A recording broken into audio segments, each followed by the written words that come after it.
Welcome back to the channel.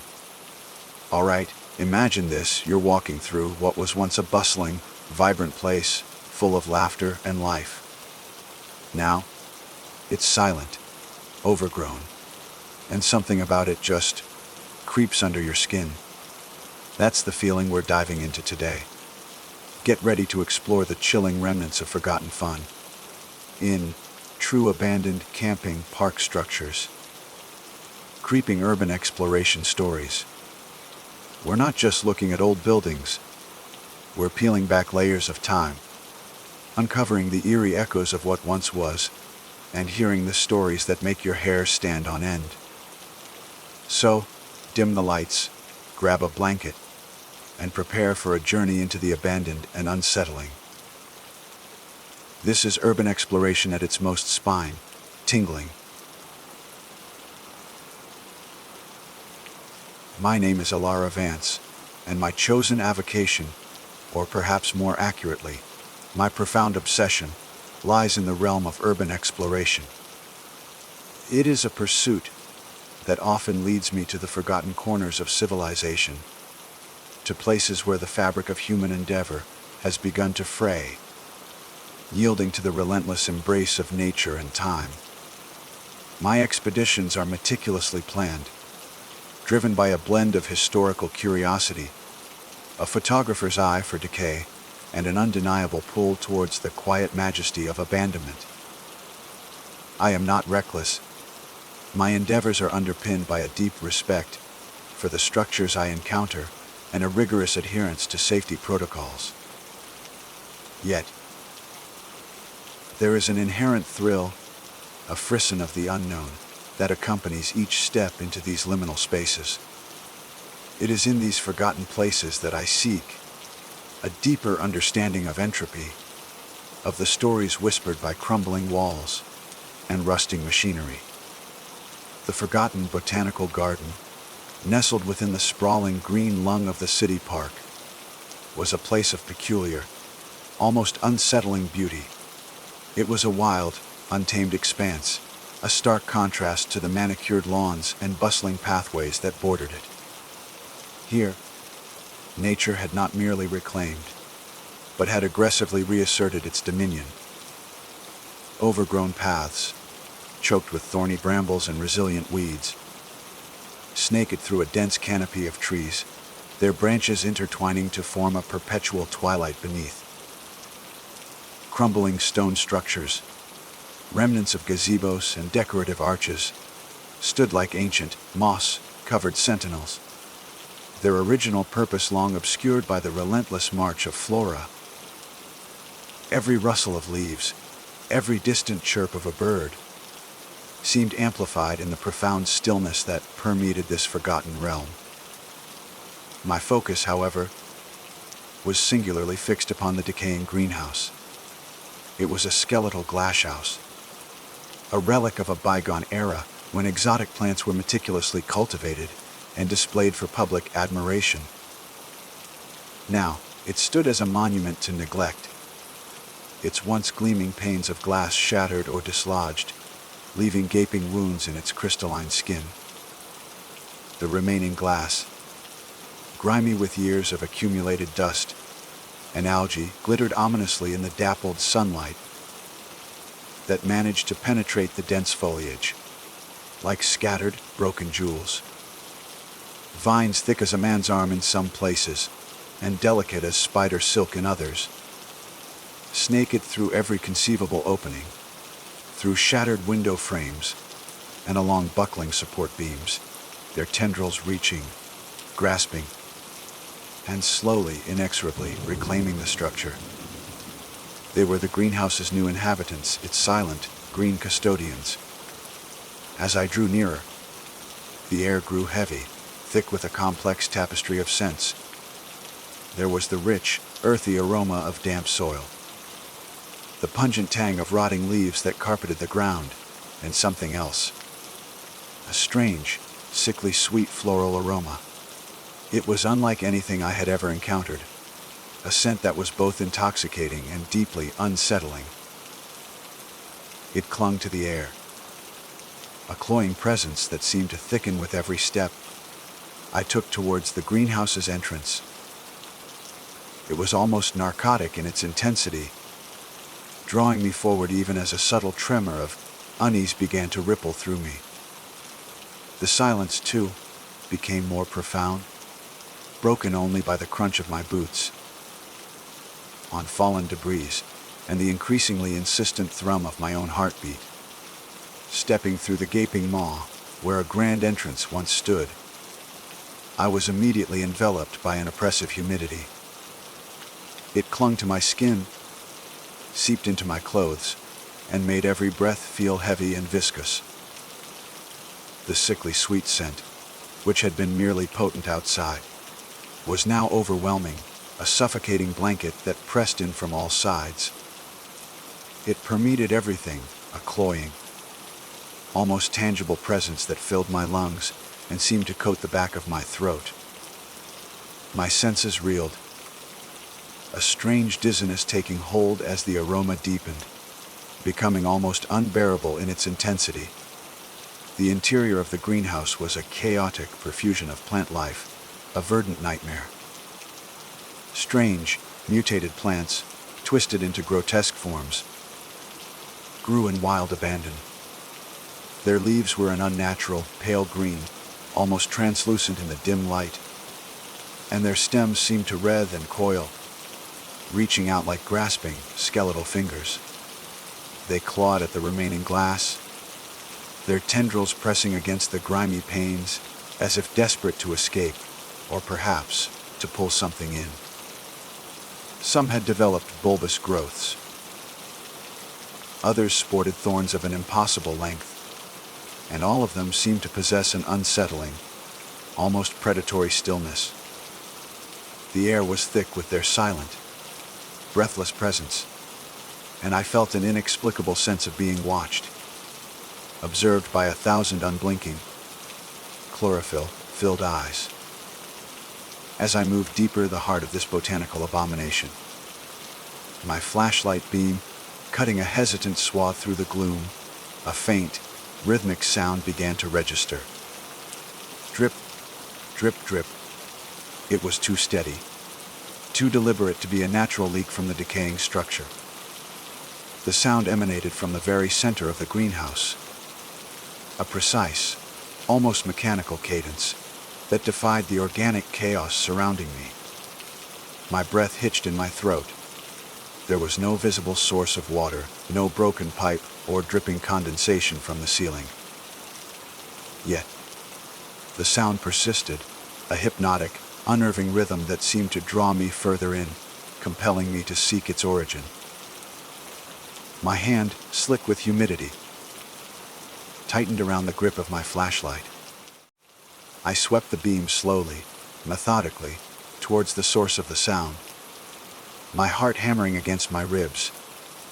The light cut through the dense foliage, illuminating a large, central planter. It was an ancient, ornate stone basin, cracked and stained with age, and it overflowed with a single, enormous, pale white flower. It was unlike any bloom I had ever seen. Its petals, an almost ethereal shade of ivory, unfurled slowly, imperceptibly, as if in a languid, eternal dance. The dripping sound, I realized with a jolt of chilling recognition, seemed to come from within its very core, from the depths of its unfurling heart. It was as if the flower itself was weeping, or perhaps bleeding. I stood transfixed, my gaze locked on the monstrous, beautiful bloom. As I watched, a faint, high-pitched hum began to emanate from the flower. It started as a barely perceptible vibration in the air, a whisper of sound that seemed to resonate deep within my chest. Then, it grew louder, more insistent, a low, hypnotic drone that seemed to vibrate through my very bones, through the soles of my feet, up my spine, and into the very core of my being. It was a sound that bypassed my ears and went straight to my nervous system, a resonant frequency that seemed to unravel my composure. The air, already heavy with the cloying sweetness, grew colder, a sudden, unnatural chill that raised goosebumps on my arms, despite the oppressive humidity. The sickly sweet scent, which had been overwhelming moments before, intensified further, becoming almost suffocating. It was no longer merely a smell. It was a physical presence, a thick, invisible miasma that pressed against my face, making it difficult to draw a full breath. A strange compulsion began to take hold of me, a powerful, almost irresistible desire to reach out and touch the petals of the enormous flower. My hand twitched, an involuntary movement, as if an unseen force was guiding it. The hum intensified, a maddening symphony of silent vibrations, and the cold deepened, seeping into my very marrow. My mind screamed at me to retreat, to flee this place, but my body felt rooted to the spot, held captive by the flower's mesmerizing presence. Then, a single, thick vine, which I had previously dismissed as merely the part of the greenhouse's overgrown decay, slowly uncoiled from the crumbling wall, directly behind the monstrous bloom. It was unlike the other vines, thicker, darker, with an almost leathery texture. Its tip, previously still and dormant, began to sway gently, almost imperceptibly, in the air. It moved with a deliberate, searching motion, like a blind serpent seeking its prey. My breath caught in my throat, a gasp of pure terror. A primal, ancient fear seized me, a cold dread that transcended logic. The greenhouse wasn't just overgrown, it was alive. It was a single, vast, interconnected organism, and the enormous, pale white flower was its pulsating heart. It was drawing something from the air, from the very essence of this forgotten place, and I realized with a horrifying clarity that it was drawing something from me. My presence, my very life force, was a sustenance it craved. I stumbled backward, my legs suddenly finding their mobility, though they felt like lead. The humming from the flower grew unbearable, a piercing, resonant shriek that echoed in the cavern of my skull. The vine swayed closer, its tip now pointing directly at me, a silent, menacing accusation. Panic, cold and absolute, seized me. I turned, my movements clumsy and desperate, and burst out of the greenhouse, gasping for breath, my lungs burning with the effort. The sickly sweet scent, now a terrifying reminder of the horror within, clung to my clothes, to my hair, to my very skin. It was a scent that would haunt my nightmares. The greenhouse bloom was undeniably beautiful, but it was a beauty that consumed, a silent, insidious predator cloaked in fragile petals. I burst from the greenhouse, stumbling blindly, my lungs burning with the effort of drawing air that suddenly felt thin and inadequate. The world outside, though familiar, seemed alien, distorted by the lingering tendrils of fear that still gripped me. The sickly sweet scent, a cloying reminder of the horror I had just fled, clung to my clothes, my hair, my very skin, an insidious perfume that refused to dissipate. I could still feel the phantom vibration of the flower's hum in my bones, a resonant echo that made my teeth ache and my vision blur at the edges. My heart hammered against my ribs, a frantic drumbeat against the silence of the forgotten garden. Each beat a stark reminder of how close I had come to what? I didn't know. And that was perhaps the most terrifying part of all. I didn't stop running until I reached the perimeter of the sprawling city park. The familiar sounds of traffic and distant sirens, a welcome cacophony after the oppressive silence of the botanical garden. Leaning against a lamppost, gasping for breath, I tried to make sense of what had just transpired. My hands trembled uncontrollably, and a cold sweat plastered my hair to my forehead. It wasn't just the physical exertion, it was the sheer, unadulterated terror that had seized me. A primal fear that bypassed all logic and reason. I, Elara Vance, the meticulous urban explorer, who prided myself on my composure and analytical mind, had been reduced to a panicked, fleeing animal. The thought alone was unsettling.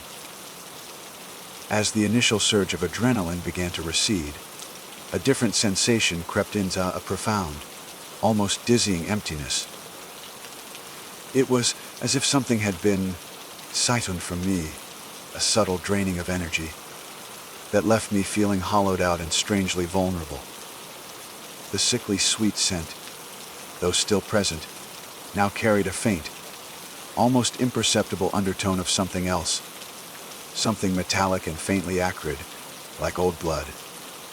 I rubbed my arms, trying to dispel the lingering chill that permeated my skin, a chill that had nothing to do with the cool evening air. Over the next few days, the experience gnawed at me. Sleep offered no escape. The hum of the flower vibrated through my dreams, accompanied by visions of pale, grasping vines and the slow, deliberate unfurling of ivory petals. The sickly sweet scent seemed to follow me, a phantom aroma that would suddenly materialize in my apartment, in the grocery store, in the most mundane of places, triggering a fresh wave of unease. I found myself obsessively researching botanical anomalies, parasitic plants, and even obscure folklore about sentient flora. My rational mind struggled to reconcile what I had witnessed with any known scientific explanation. Mutated plants, yes, a consequence of environmental factors or neglect. But a flower that dripped, that hummed, that exerted a hypnotic pull, and whose vine seemed to search, that defied everything I understood. The compulsion to return, initially a faint whisper, grew steadily louder, more insistent. It wasn't just morbid curiosity, though that was certainly a component. It was something deeper. A magnetic pull that resonated with the strange emptiness I felt. It was as if the flower had left an imprint on me, a subtle tether that drew me back to its horrifying beauty. I told myself it was for scientific inquiry, for documentation. I needed to understand. I needed to prove that my mind hadn't simply conjured a nightmare from the shadows of a decaying greenhouse. But deep down, a more unsettling truth began to emerge. I wanted to go back. The fear was still there, a cold knot in my stomach, but it was now intertwined with an undeniable fascination, a dark allure. I spent days meticulously preparing for my return. This time, I would be better equipped, more cautious. I packed a more powerful flashlight, extra batteries, a sturdy pair of pruning shears, though I wasn't sure why. What good would they be against that? And a small, portable air quality monitor, hoping to detect any unusual gases or compounds. I also brought a high-definition camera with a powerful zoom lens, determined to capture undeniable proof of what I had seen. Most importantly, I armed myself with a renewed sense of purpose, a steely resolve to confront the unknown, no matter how terrifying. I would not be a fleeing animal again. The second approach to the botanical garden was different. The familiar path, once a source of quiet anticipation, now felt charged with a palpable tension. The air, even before I reached the greenhouse, seemed thicker, the sickly sweet scent a faint, almost imperceptible presence that sent shivers down my spine. The birdsong seemed muted, the rustle of leaves less innocent. It was as if the entire garden held its breath, waiting. As the skeletal glasshouse came into view, my heart gave a familiar lurch. It stood silhouetted against the fading afternoon light, a dark, jagged silhouette against the bruised sky. The broken panes of glass, which had once glinted like scattered jewels, now looked like vacant, unblinking eyes, watching my approach. The vines, even from a distance, seemed to writhe with a subtle, unseen energy, their tendrils reaching out as if in a silent, predatory greeting. I paused at the entrance, taking a deep, steadying breath. The oppressive humidity hit me first, followed immediately by the overwhelming, cloying sweetness of the flower. It was stronger than before, almost suffocating in its intensity, and I felt the familiar wave of dizziness wash over me. My air quality monitor, which I had clipped to my belt, began to emit a low, insistent beep, its readings fluctuating wildly, indicating an abnormal concentration of something. It couldn't identify the compound, but it was clearly agitated. This was not a normal greenhouse. The mutated plants inside seemed to have grown, their pale, twisted forms reaching even further, their grasping fingers now almost brushing against the inner walls of the structure. The air was thick with their silent, breathless presence, and I could almost feel their collective gaze upon me.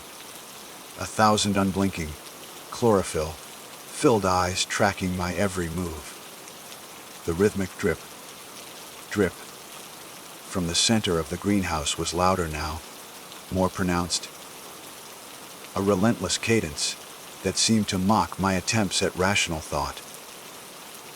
My flashlight beam cut through the gloom, finding the central planter. The enormous, pale white flower was there, just as I remembered it, its ivory petals unfurling in that slow, deliberate dance.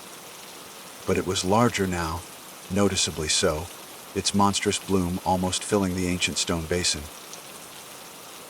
And the dripping, it was more frequent.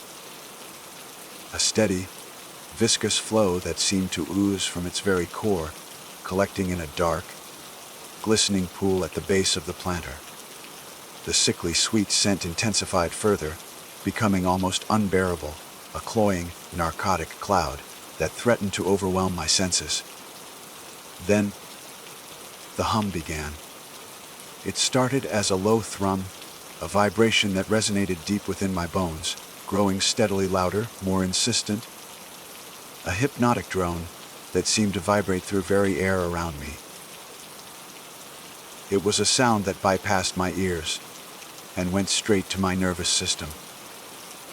A resonant frequency that seemed to unravel my composure. The cold, too, deepened, seeping into my very marrow, raising goosebumps on my arms despite the oppressive humidity. I felt the strange compulsion again, a powerful, almost irresistible desire to reach out and touch the petals, to surrender to the flower's mesmerizing presence. My hand twitched, an involuntary movement, as if an unseen force was guiding it. But this time, I fought back. I dug my heels in, clenching my fists, forcing myself to resist the insidious pull. My scientific curiosity warred with the primal terror, and for a moment, the two forces seemed to tear me apart. I raised my camera, my hands shaking, and tried to focus the lens on the bloom, determined to capture its terrifying beauty, to document its existence. As I struggled with the camera, the thick vine behind the flower, the one that had uncoiled during my first visit, began to move again. It was faster this time, more purposeful. It snaked down the crumbling wall, its leathery skin glistening in the dim light, and its tip, previously swaying gently, now moved with a more aggressive, searching motion. It was no longer merely seeking, it was hunting. It extended further than I remembered, its dark, segmented body unfolding with an unsettling grace, reaching towards the pool of viscous liquid at the base of the planter. My eyes widened in horror. The vine dipped its tip into the dark, glistening pool, and then, slowly, deliberately, it began to retract, drawing something up into its own body.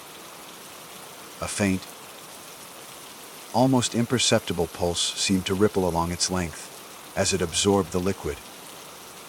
The hum from the flower intensified, reaching a deafening crescendo, and the sickly sweet scent became so potent that I gagged, my eyes watering. The air quality monitor shrieked, its red warning light flashing furiously. The vine, now visibly thicker, its surface rippling with an internal movement, turned its attention back to me. Its tip, now glistening with the absorbed fluid, swayed menacingly, its movement no longer a gentle search, but a direct, predatory advance. It was coming for me. The flower hummed, the vine writhed, and the greenhouse, a living, breathing entity, seemed to close in around me, its mutated inhabitants leaning forward, their pale, grasping fingers reaching. I dropped the camera, the sound of its impact muffled by the overwhelming hum. My mind screamed at me to flee, but my legs felt rooted to the spot, paralyzed by a terror far deeper than anything ever known. The vine lunged. Time seemed to stretch, distorting the moment into an agonizing eternity. I saw its glistening tip, now thicker and darker, arcing through the humid air, a silent, serpentine strike aimed directly at my chest. My mind, which had been screaming at me to flee, finally found a desperate, primal surge of adrenaline. I threw myself sideways, a clumsy, unthinking lunge that sent me sprawling onto the damp, debris-strewn floor. The vine, missing its mark by mere inches, slammed into the crumbling wall behind me with a sickening thud, sending a shower of dust and crumbling mortar cascading down. The impact resonated through the greenhouse, a jarring counterpoint to the flower's deafening hum. Scrambling backward on my hands and knees, my heart a frantic drum against the floor, I didn't dare look back. The sickly sweet scent, now laced with something metallic and pungent, clawed at my throat, threatening to choke me. The air quality monitor, forgotten on the floor, shrieked its alarm, a piercing siren against the flower's resonant drone. Every fiber of my being screamed for escape. I pushed myself up, my legs trembling, and stumbled blindly towards the gaping entrance, my vision blurred by tears of terror and the suffocating humidity. The mutated plants seemed to lean in, their pale, twisted forms reaching, grasping, their silent presence a chorus of malevolent intent. I could almost feel their collective gaze, 1,000 unblinking eyes tracking my desperate flight. I burst out of the greenhouse, gasping, choking, my lungs burning with the effort. The transition from the oppressive, humming interior to the comparatively still, albeit heavy, air outside was jarring. I didn't stop, didn't look back, didn't even register the familiar path. I ran, fueled by pure, unadulterated panic. The image of the lunging vine seared into my mind. The sickly sweet scent clung to me, a phantom presence that permeated my very being, a constant, nauseating reminder.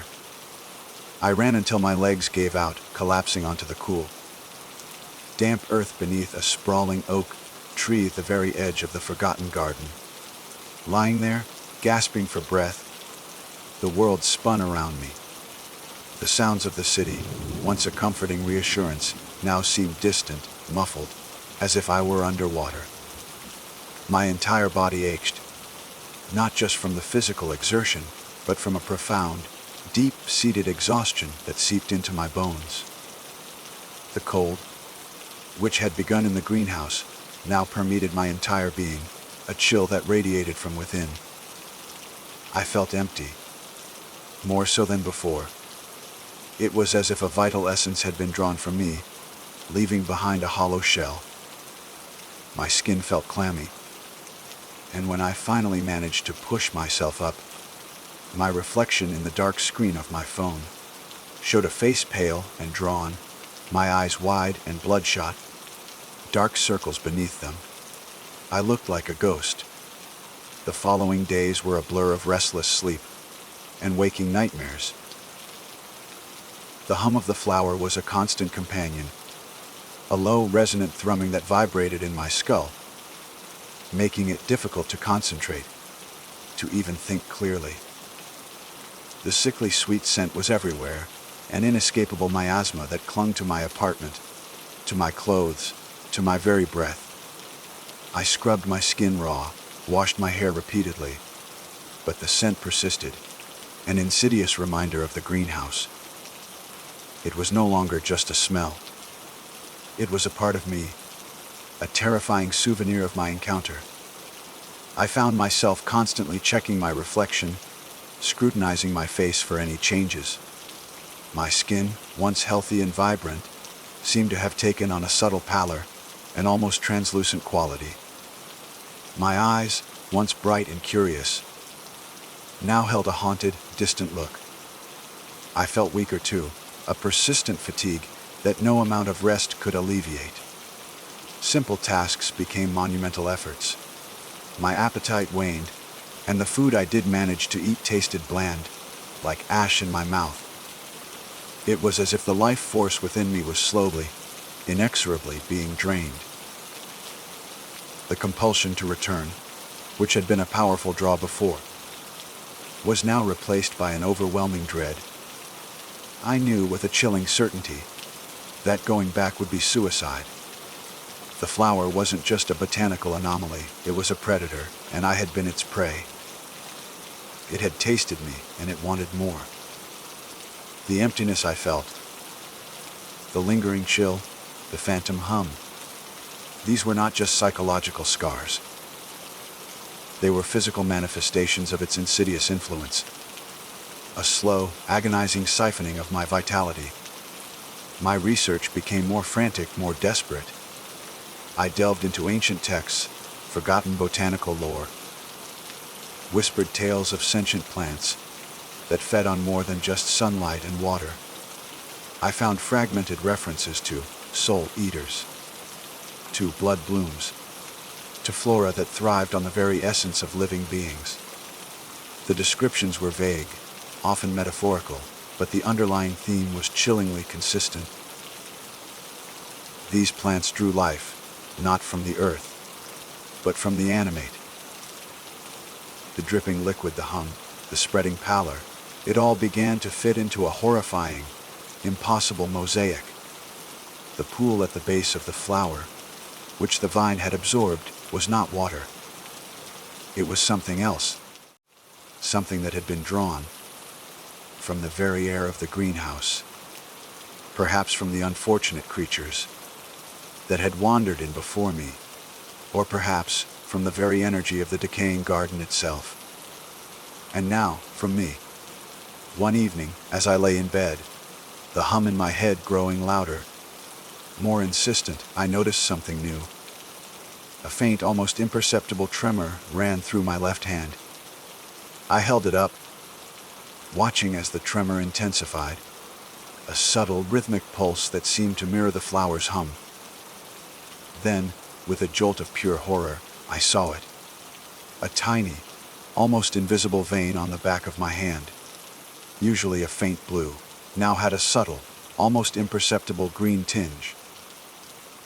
It was so faint I almost dismissed it as a trick of the light, but then another, and another, appeared, a network of delicate, green-tinged lines beneath my pale skin.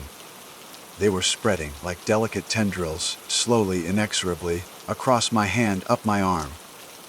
Panic, cold and absolute, seized me. It wasn't just draining me, it was changing me. The sickly sweet scent, which had been a constant companion, now seemed to emanate from my own skin, a faint, cloying sweetness that made me gag. I rushed to the mirror, tearing at my clothes. My skin was paler than ever, almost translucent, and beneath it, I could see the faint, green network spreading, like a delicate, insidious root system. My eyes, wide with terror, reflected the horror of my transformation. The hum intensified, no longer just in my head, but seeming to emanate from within me, a low, resonant thrumming that vibrated through my very bones. I could feel a strange, subtle pull, a yearning not for escape, but for something else. A desire for warmth, for light, for nourishment. It was a terrifying alien sensation, a hunger that was not my own. The flower was not just consuming me, it was assimilating me, transforming me into something else, something that would serve its horrifying purpose. I stumbled back from the mirror, my reflection a monstrous parody of myself. The greenhouse bloom was not just a beautiful predator. It was a parasitic entity, a silent, insidious force that had begun to take root within me.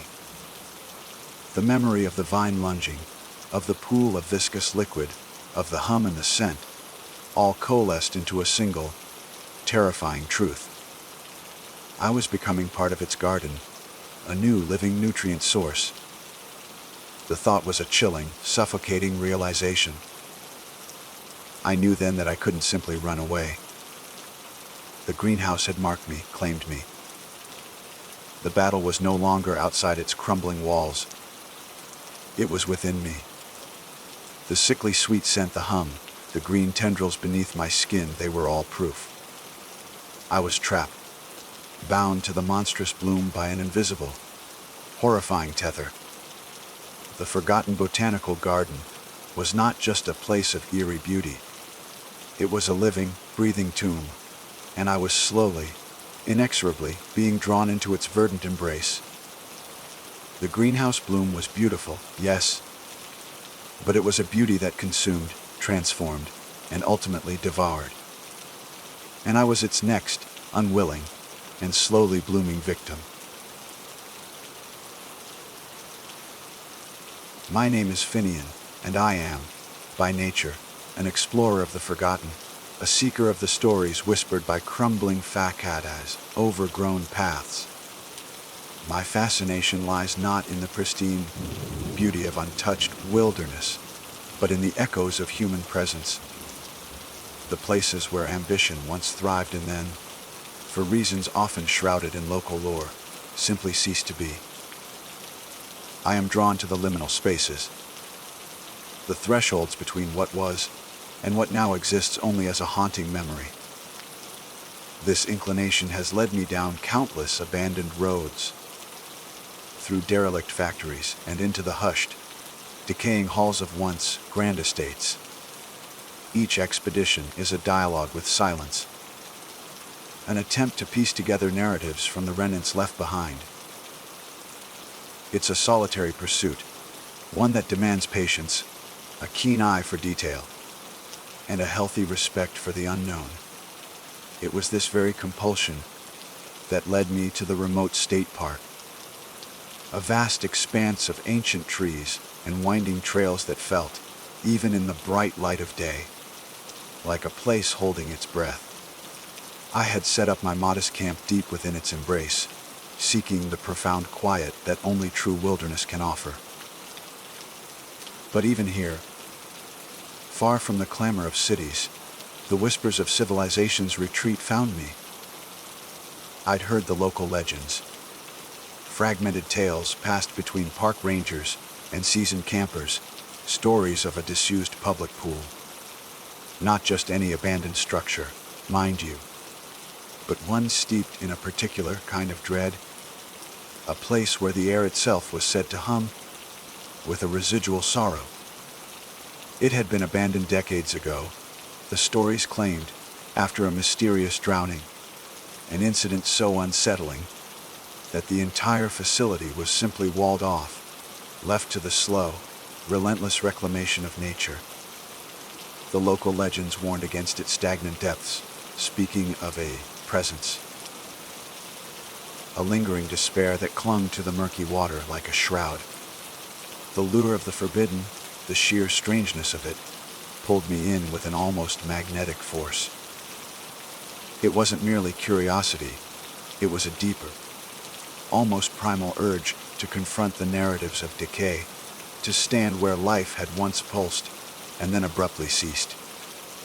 I spent a day hiking, following faint, almost imperceptible deer trails that branched off the main paths, guided only by vague directions gleaned from an old, faded park map and the occasional, almost imperceptible shift in the forest's density. The air grew heavier as I approached, a palpable humidity that seemed to cling to my skin, carrying with it a distinct, almost chemical smell. It wasn't the fresh, earthy scent of the forest floor, nor the clean tang of pine. No, this was the ghost of chlorine, long gone, replaced by the cloying sweetness of stagnant water and the mineral tang of damp concrete. It was the scent of forgotten leisure, now corrupted by time and neglect. And then, through a thick veil of underbrush and gnarled oaks, I saw it.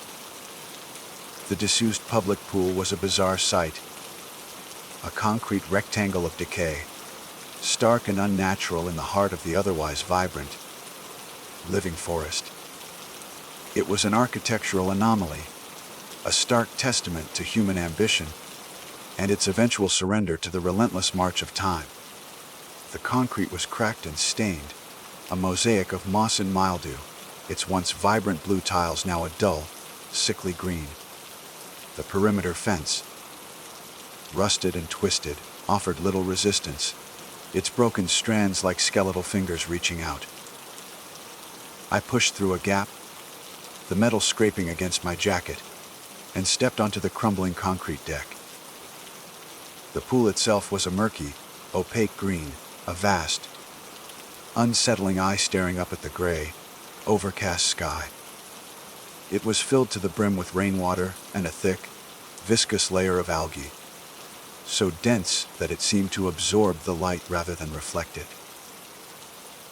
The diving boards, once platforms for joyous leaps, now hung precariously. Their wooden planks rotted, their metal supports corroded and twisted like arthritic limbs. They looked as though a strong gust of wind, or even a heavy sigh, could send them crashing into the depths below. At the far end, overlooking the deep end, stood the empty lifeguard chair. It was a skeletal sentinel, a rusty, angular silhouette against the muted backdrop of the trees, its elevated position now only serving to emphasize its utter desolation. The plastic seat was long gone, leaving only the cold, unyielding metal frame, a silent, stark reminder of its past purpose, now a grim monument to a tragedy best left undisturbed. I stood at the very edge, my worn hiking boots just inches from the lip of the pool, peering into the opaque, unsettling water. It was unnervingly still, a mirror reflecting the bruised, gray sky above like a dead, unblinking eye. The silence was profound, broken only by the distant chirping of unseen birds and the rustle of leaves in a barely, their breeze. I felt a strange mix of apprehension and a morbid fascination, a pull towards the unknown that was both terrifying and irresistible. My breath hitched, a shallow, involuntary intake of air. Then, a faint, rhythmic sound began from beneath the surface. It was a soft, almost imperceptible slosh, slosh, slosh, a sound that seemed to emanate from the very heart of the murky green. It was as if something large, something ponderous, was slowly, deliberately moving through the water, stirring the stagnant depths. My heart hammered against my ribs, a frantic drumbeat against the sudden, unnatural silence. There was no wind to create such a disturbance, no current in this forgotten pool. The surface remained undisturbed, a flat, glassy expanse, yet the sound persisted, growing subtly louder, closer. Each slosh a little more pronounced, a little more insistent. I swept my flashlight beam across the surface, its narrow cone of light cutting through the gloom, but saw only the same murky green. The beam seemed to be swallowed by the water, unable to penetrate its unsettling opacity. The sloshing grew louder, closer, now accompanied by a faint, unsettling bubbling sound, like something breathing just beneath the surface, a slow, deliberate exhalation of trapped air, or perhaps something far more sinister. A cold prickle of dread, sharp and undeniable, began to crawl up my spine, spreading like ice through my veins. Every instinct screamed at me to retreat, to run, to put as much distance as possible between myself and this place. But the morbid curiosity, the explorer's insatiable need to know, held me rooted to the spot, my eyes fixed on the unsettling surface. Then, a dark, indistinct shape seemed to ripple just below the surface, directly beneath where I stood. It was not a sudden movement, but a slow, almost languid undulation, a shifting of the deeper murk. It was too large to be a fish, far too substantial, and too slow to be an animal, lacking the darting urgency of a creature seeking escape. It moved with a deliberate, unsettling grace, an almost fluid motion that suggested immense power held in check, a predatory patience. My breath caught in my throat, a silent gasp of terror. The bubbling intensified, a soft, gurgling sound that seemed to mock my fear. A moment later, near the deep end, a single, pale hand slowly broke the surface. It was impossibly long and thin, its fingers splayed wide, reaching. The skin was a ghostly white, almost translucent, and seemed to shimmer faintly in the dim light, as if perpetually wet. There was no arm, no wrist, just the hand, emerging from the depths with an agonizing slowness, its digits stretching, beckoning. It hung there for a heartbeat, suspended between the water and the air, a silent, terrifying invitation. Then, just as quickly as it had appeared, it sank back down, disappearing into the murky green, leaving only concentric ripples that spread outwards, disturbing the dead reflection of the sky. I screamed, a raw, involuntary sound torn from my throat, stumbling backward, my legs suddenly weak and uncoordinated. My heart hammered against my ribs, a frantic, deafening rhythm that drowned out all other sounds. The stagnant depths held something that had been waiting patiently for decades, and it was reaching for me. The image of that impossibly long, pale hand, its splayed fingers, burned itself into my mind. A horrifying brand. I didn't think, I simply reacted. I turned and ran, my boots pounding on the cracked concrete. Then, scrambling through the underbrush, the phantom sloshing and the terrifying vision of that hand chasing me through the darkening woods. I didn't stop until the distant lights of my campsite were a comforting beacon, a desperate promise of safety. The run back to my campsite was a blur of panicked adrenaline and raw terror. My lungs burned, each gasp for air a ragged, desperate sound in the silent forest. Branches whipped at my face, roots tripped my feet, but I barely registered the pain. All that mattered was distance, putting as much space as possible between myself and that horrifying pool. Between myself and the impossibly pale hand that had reached for me from the murky depths. The image was seared into my mind, the long, slender fingers, splayed in a grotesque invitation, the ghostly white skin shimmering just above the water's surface. It wasn't a trick of the light, wasn't a hallucination brought on by fatigue or fear. It was real. I had seen it. I had felt the cold dread of its presence. When I finally burst into the small clearing where my tent stood, illuminated by the soft glow of my solar-powered lantern, I collapsed, gasping for breath, my body trembling uncontrollably. My heart was still hammering, a frantic drum against my ribs, refusing to slow its frantic pace. I scrambled inside the tent, fumbling with the zipper, desperate for the flimsy barrier of canvas to offer some semblance of safety. Once inside, I pulled my sleeping bag tight around me. Even though the night air was warm, and huddled in the center of the tent, my eyes wide, scanning the shadows that danced on the tent walls, convinced that the hand, or whatever it belonged to, would somehow follow. Sleep was an impossible concept.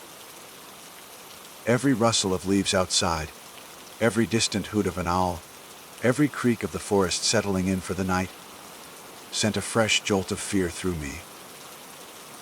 My mind replayed the scene at the pool endlessly, each detail sharper, more terrifying than the last.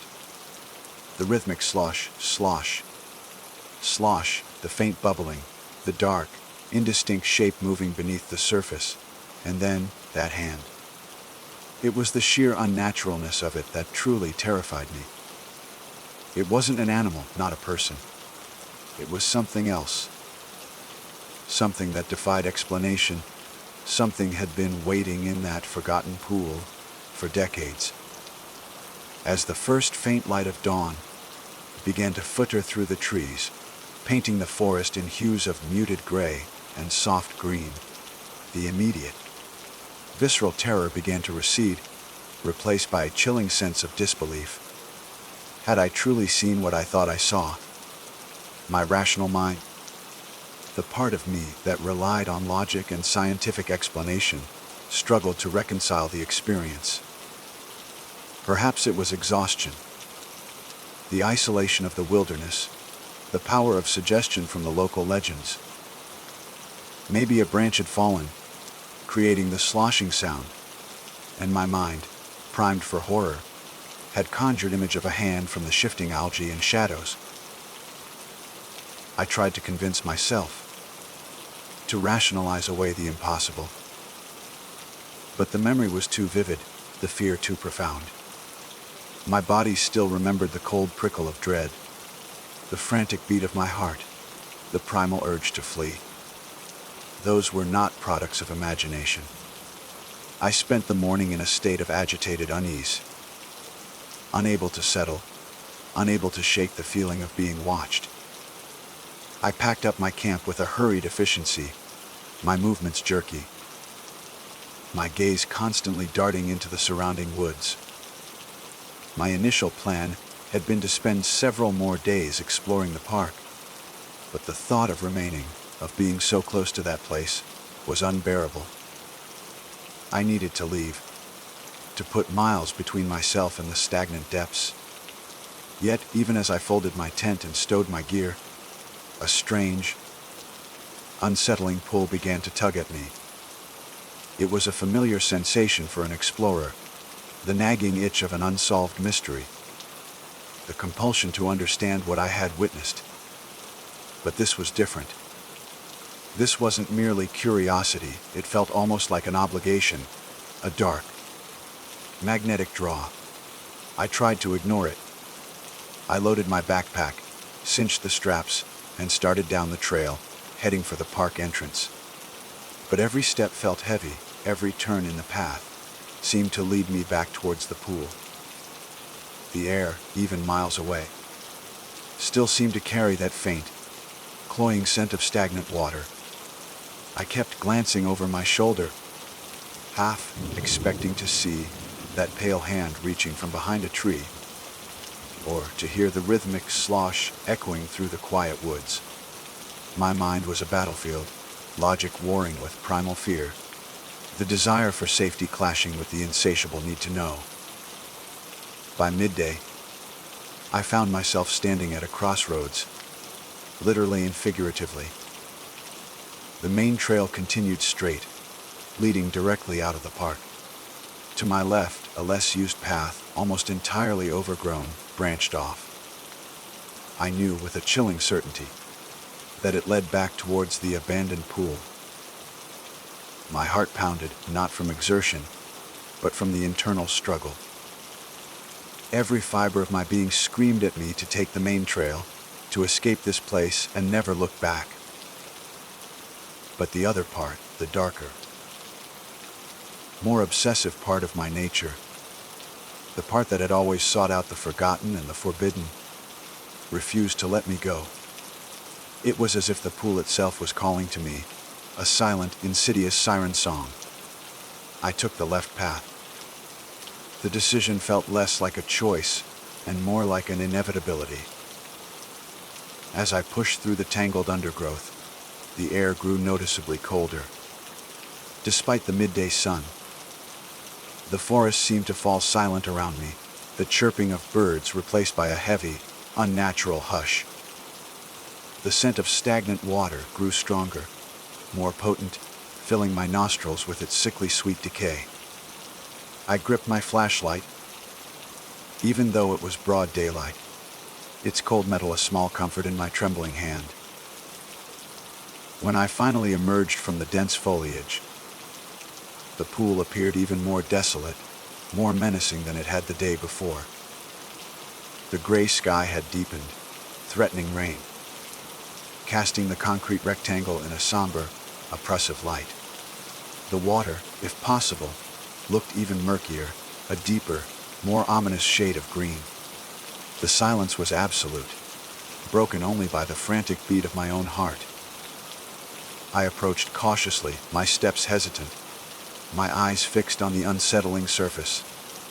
There was no sloshing now, no bubbling, just an unnerving stillness. I walked around the perimeter, my gaze sweeping across the water, searching for any sign, any ripple, any disturbance. Nothing. The pool was a mirror of dead sky, reflecting only my own terrified face. Then I noticed something I hadn't seen the day before.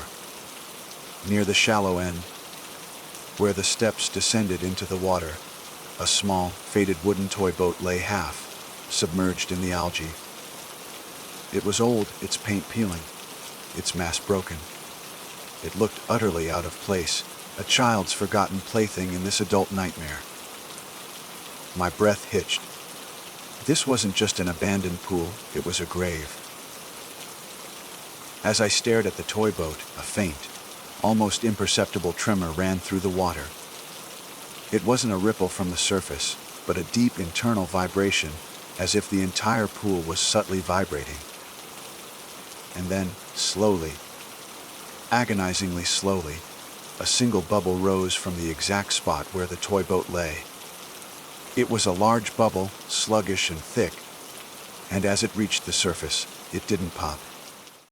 Instead, it expanded, growing larger, more translucent, until it formed a perfect, spherical dome of water, hovering just inches above the pool's surface.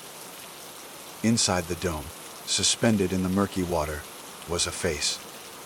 It was a child's face, pale and distorted, its features blurred by the water, yet undeniably human. Its eyes, wide and unblinking, stared directly at me, a profound, ancient sorrow etched into their depths. The mouth was slightly agape, as if frozen in a silent scream. And then, from behind the face, reaching out as if to embrace it, was that impossibly long, pale hand, its fingers splayed, its ghostly white skin almost glowing within the watery sphere. The dome began to rotate slowly, the face within it turning to follow my every movement, its sorrowful gaze never leaving mine. A low, mournful hum seemed to emanate from the sphere, a sound that vibrated not in my ears, but deep within my bones, a sound that spoke of endless loneliness and unbearable cold. I was frozen, unable to move, unable to scream, trapped by the terrifying spectacle before me. The air grew heavy, thick with an unseen presence, and the scent of stagnant water intensified, becoming almost suffocating. The hand within the dome slowly, deliberately, began to close its fingers around the child's face, not in a grasp of aggression, but of profound, possessive tenderness. The face, still staring at me, seemed to contort further, its silent scream becoming more pronounced, more desperate. And then, with a soft, sickening pop, the water dome burst, sending a spray of murky, algae-laden water across the concrete deck. The face, the hand, the hum all vanished. Only the toy boat remained, now fully submerged, as if pulled down by an unseen force. The water returned to its unnerving stillness, reflecting the bruised sky, a dead eye once more. I stumbled backward, my mind reeling, my legs finally giving way. I fell to my knees on the damp concrete, my hands shaking uncontrollably as I pushed myself away from the edge of the pool. This was no hallucination. This was real, and it was far worse than I could have ever imagined. The legends were not just stories, they were warnings, and I had ignored them. The stagnant depths held a secret, a tragedy, and it had just shown me a glimpse of its eternal sorrow. I had to get out. I had to escape this place before it claimed me too. The abandoned pool, with its stagnant depths and the horrifying vision it revealed, had irrevocably altered the landscape of my curiosity. What I witnessed there transcended mere decay. It was a glimpse into a profound, ancient sorrow, a tragedy that refused to remain buried. The encounter with the child's face and the impossibly pale hand, suspended in that ephemeral dome of water, shattered my understanding of the world, leaving me with a terror far deeper than any I had ever known. The sickening pop of the water dome bursting, not just in the air, but within the very core of my being. It was the sound of a fragile reality, shatter of the veil between worlds tearing open, if only for a fleeting moment. I stumbled backward, my mind reeling, a primal scream caught in my throat. My legs, which had carried me through countless desolate landscapes, finally gave way, and I collapsed to my knees on the damp, algae-stained concrete. My hands, trembling uncontrollably, pushed against the ground, desperate to put more distance between myself and the edge of that accursed pool. This was no hallucination, no trick of the light, no product of an overactive imagination fueled by local legends. This was real, and it was far worse than any story, any warning could have ever conveyed. The stagnant depths held a secret, a profound tragedy, and it had just shown me a glimpse of its eternal sorrow, its possessive grief. I had to get out. I had to escape this place, this grave, before it claimed me too, before its sorrow became my own. The flight from the pool was a desperate, unthinking scramble. My body moved on instinct, propelled by a terror so absolute it bypassed all conscious thought. I didn't care about the branches that lashed at my face, leaving stinging welts, or the roots that snagged my feet, threatening to send me sprawling. The thick undergrowth, which had seemed so imposing on my way in, was now just a blur of green and brown as I tore through it, my lungs burning with every ragged gasp. The cloying scent of stagnant water, now inextricably linked with the image of that child's face and the reaching hand, clung to me, a phantom presence that permeated every breath. I ran until my muscles screamed, until my vision blurred, until the only sound I could hear was the frantic, deafening beat of my own heart.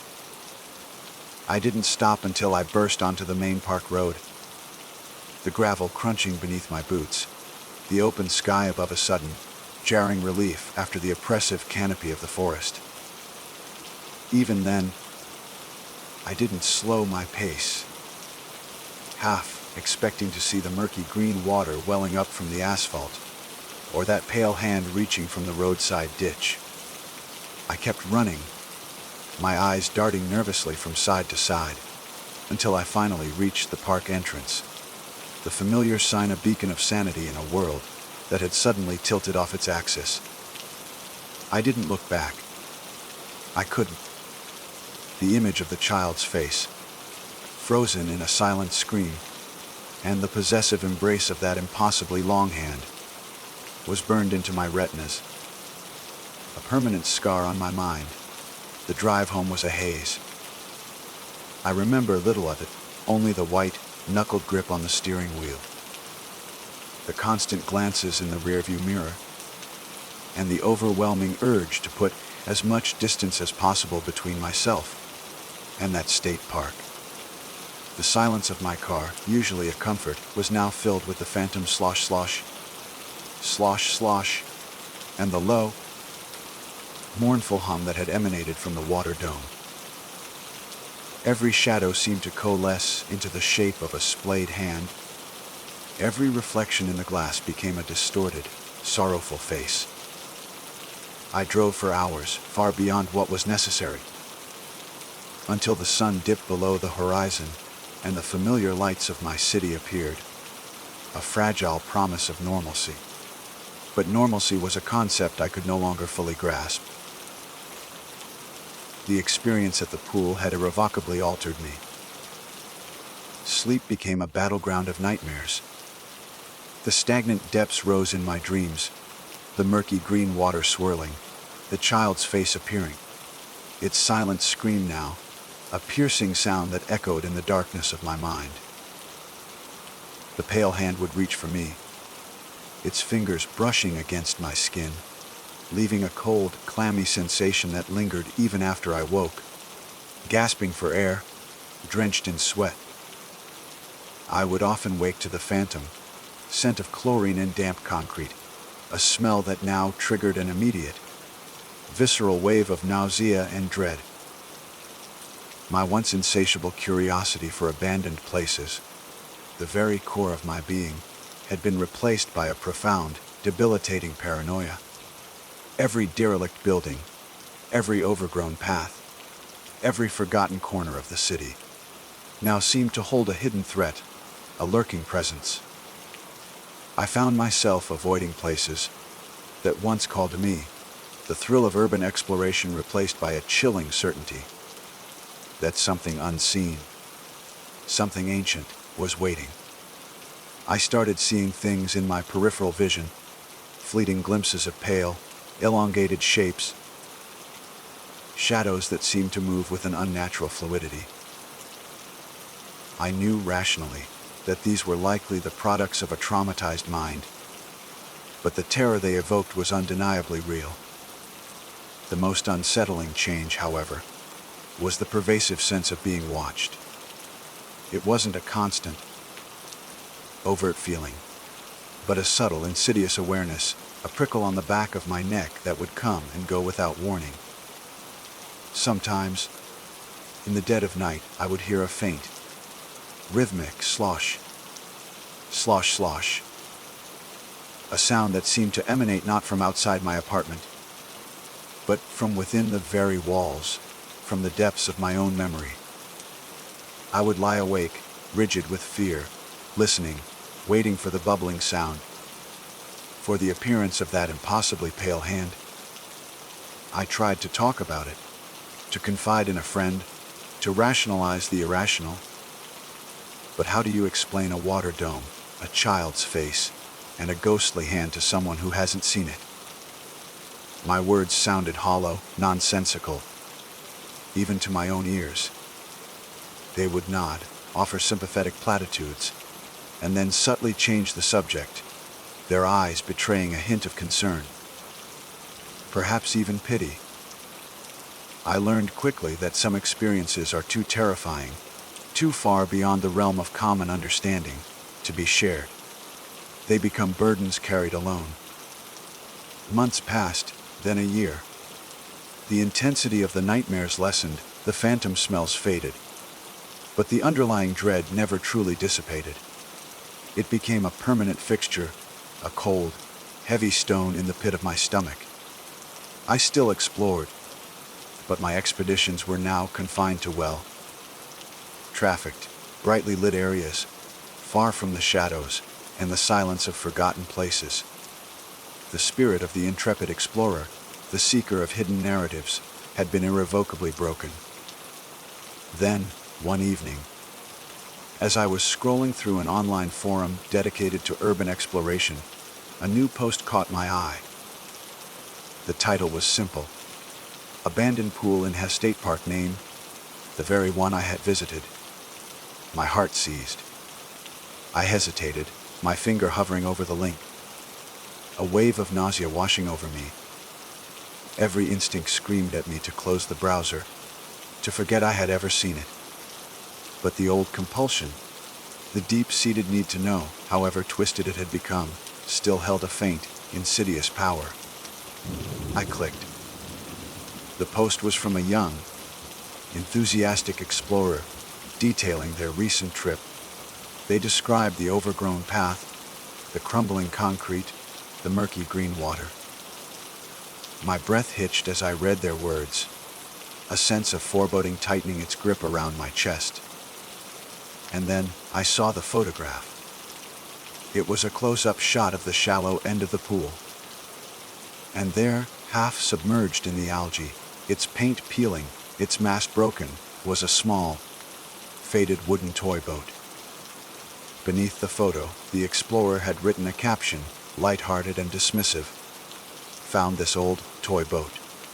Probably just some kid's forgotten plaything. Weird place, though. Felt like something was watching me. My blood ran cold. The toy boat. The exact same toy boat. It was still there, and the feeling of being watched, wah. I closed the laptop with a snap, plunging my room into darkness. The silence that followed was not comforting. It was heavy, pregnant with unspoken dread. The stagnant depths were not confined to that remote state park. They had followed me.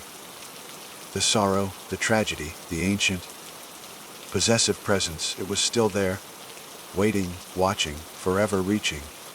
And I knew, with a chilling certainty that settled deep in my bones, that I would never truly be free of the stagnant depths. They had claimed a piece of me, and they would never let it go. My name is Cora, and by profession, I am a photographer specializing in the documentation of abandoned structures and decaying landscapes. My work often leads me down forgotten paths, to places where time has left its indelible mark, where the whispers of the past linger in the crumbling architecture. I am drawn to the beauty in desolation, the stories etched into rust and peeling paint, and the unique challenges of capturing the solemn grandeur of places that have been left behind. My equipment is always meticulously prepared, my senses keenly attuned to the nuances of light and shadow, and my mind open to the quiet narratives these forgotten spaces often reveal. The old lighthouse stood on a remote, windswept bluff, a solitary sentinel overlooking the churning, unforgiving sea. It was an iconic, albeit tragic, landmark of what was once a bustling coastal park. Now, long forgotten and reclaimed by nature's relentless embrace. The park itself was little more than a collection of skeletal remains. Splintered picnic tables half buried in sand, a rusted swing set creaking mournfully in the perpetual wind, and the skeletal framework of what might have once been a concession stand, its windows long since shattered. But it was the lighthouse that truly called to me, a beacon of a bygone era, now shrouded in local tales of its last keeper vanishing without a trace, and the chilling whispers of a light that still shone on moonless nights. I arrived just as the late afternoon sun began its descent, casting long, dramatic shadows across the rugged coastline. The air was a biting cold, thick with the sharp, salty tang of the ocean, and carried the mournful, incessant cries of gulls circling overhead. Yet, beneath these familiar coastal scents, a fainter, more unsettling aroma permeated the atmosphere. It was a metallic tang, like old, tarnished brass, but interwoven with something else, something electrical and burnt, a smell that hinted at forgotten machinery, and a sudden, violent end. The lighthouse itself was a study in dramatic decay, its once pristine, white exterior, now stained with streaks of rust and green moss, its formidable glass lens, shattered into 1,000 glittering shards that lay scattered like fallen stars around its base.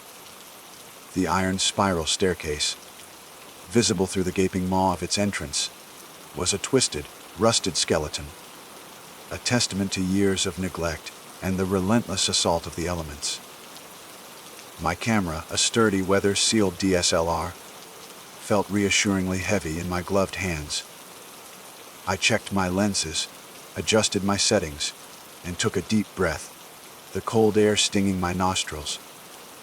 This wasn't just another abandoned building. It felt alive, imbued with a palpable sense of history and, perhaps, something more. The stories I'd heard, the local superstitions, usually served as mere background color for my photographs. But here, they felt like a heavy cloak, wrapping around me, pressing in. The wind, which had been a constant, howling presence since I arrived, seemed to intensify as I approached the lighthouse, swirling around its base with an almost sentient force, as if trying to warn me away. Stepping inside was like entering a different world, a realm of perpetual twilight and echoing silence. The air grew heavier, colder, and the metallic, burnt smell intensified. The entrance, a gaping archway, led directly to the base of the spiral staircase. Each step, a wide, cast iron plate, groaned under my weight, a metallic shriek that reverberated through the hollow cylinder of the lighthouse. The sound was amplified by the wind, which now howled through the broken windows higher up, creating a symphony of creaks, groans, and mournful whistles. Dust motes danced in the sparse shafts of light that pierced the gloom, illuminated by my headlamp. The walls, once painted a vibrant white, were now a patchwork of damp, flaking plaster and exposed, rust-streaked stone. I ascended slowly, my hand occasionally brushing against the cold, rough iron of the central support column. The ascent was a sensory overload. The constant metallic groans, the relentless shriek of the wind, the biting cold that seemed to seep into my bones, and that pervasive, unsettling scent. Each turn of the spiral offered a slightly different view of the churning sea through the broken windows, a glimpse of the endless, gray expanse that seemed to mirror the desolation within. I tried to focus on the architectural details, the intricate ironwork, the way the light played on the decaying surfaces, but an undeniable sense of unease gnawed at me. It wasn't just the decay. It was the profound stillness that lay beneath the sounds, a silence that felt unnatural, as if the very air held its breath. As I climbed higher, the steps became more precarious, some cracked, others missing chunks of their surface. I had to watch my footing carefully, my headlamp beam dancing ahead, illuminating the path. The wind grew louder, a roaring torrent that threatened to snatch my camera from my grasp. I pulled my jacket tighter, my breath fogging in the frigid air. The thought of turning back flickered through my mind, a fleeting temptation to escape the oppressive atmosphere. But my photographer's instinct, that insatiable desire for the perfect shot, urged me onward. I had come this far, the lantern room, the prize, was just ahead. Finally, after what felt like an eternity, I reached the top. The last few steps opened directly into the lantern room, the crowning glory of the lighthouse. Here, the silence was profound, an almost suffocating stillness that swallowed the distant roar of the ocean below, reducing it to a mere whisper. The wind, which had been a tempest on the staircase, seemed to be held at bay by the thick, circular walls, creating an eerie calm. The shattered remains of the massive glass lens lay scattered across the grimy floor, reflecting the last vestiges of daylight in fractured, distorted patterns. The central mechanism, a colossal assembly of rusted gears, corroded brass, and snapped wires, stood like a skeletal monument in the center of the room, a testament to its former glory. I set down my camera bag, the soft thud echoing unnaturally in the stillness. My plan was to capture the interplay of the fading light with the shattered glass, the intricate details of the defunct machinery, and the panoramic view of the coastline. I began to assemble my tripod, my movements slow and deliberate, trying not to disturb the profound quiet. It was then that it began. A faint, rhythmic sound, barely audible at first, emanated from the very heart of the rusted mechanism. Click, whir, click. It was soft, hesitant, like an old clock struggling to keep time, or a forgotten heart trying to beat again. I froze, my hands hovering over my camera, my heart suddenly pounding a frantic rhythm against my ribs. My breath hitched in my throat. There was no power connected to this lighthouse. No way it could be working. It had been decommissioned for decades. The thought was absurd, impossible. Yet the sound persisted, growing subtly louder, more confident. Click-a, whir, click. I slowly turned my head, my eyes fixed on the central mechanism. The gears, encrusted with rust, remained motionless. The wires hung limp and broken. It was impossible. My mind raced, searching for a rational explanation. The wind. A trick of the old building settling. But the sound was too distinct, too mechanical, too rhythmic. It was as if the old mechanism was trying to engage, trying to awaken from its long slumber. The clicking intensified, becoming more insistent, more forceful. C-L-I-K-K-I-R, C-L-I-K. It filled the small, circular room, reverberating off the stone walls. A chilling crescendo that seemed to mock my disbelief. And then, as the sound reached its peak, a faint, ethereal glow began to emanate from the shattered lens. It was not a normal light. It was a soft, sickly green, a color that seemed to absorb all warmth, casting eerie, elongated shadows across the room. The shattered glass shards on the floor caught the unnatural light, glimmering with a malevolent sheen. The glow grew brighter, pulsing with an unnatural, hypnotic rhythm, mirroring the insistent click, whir, click of the invisible mechanism.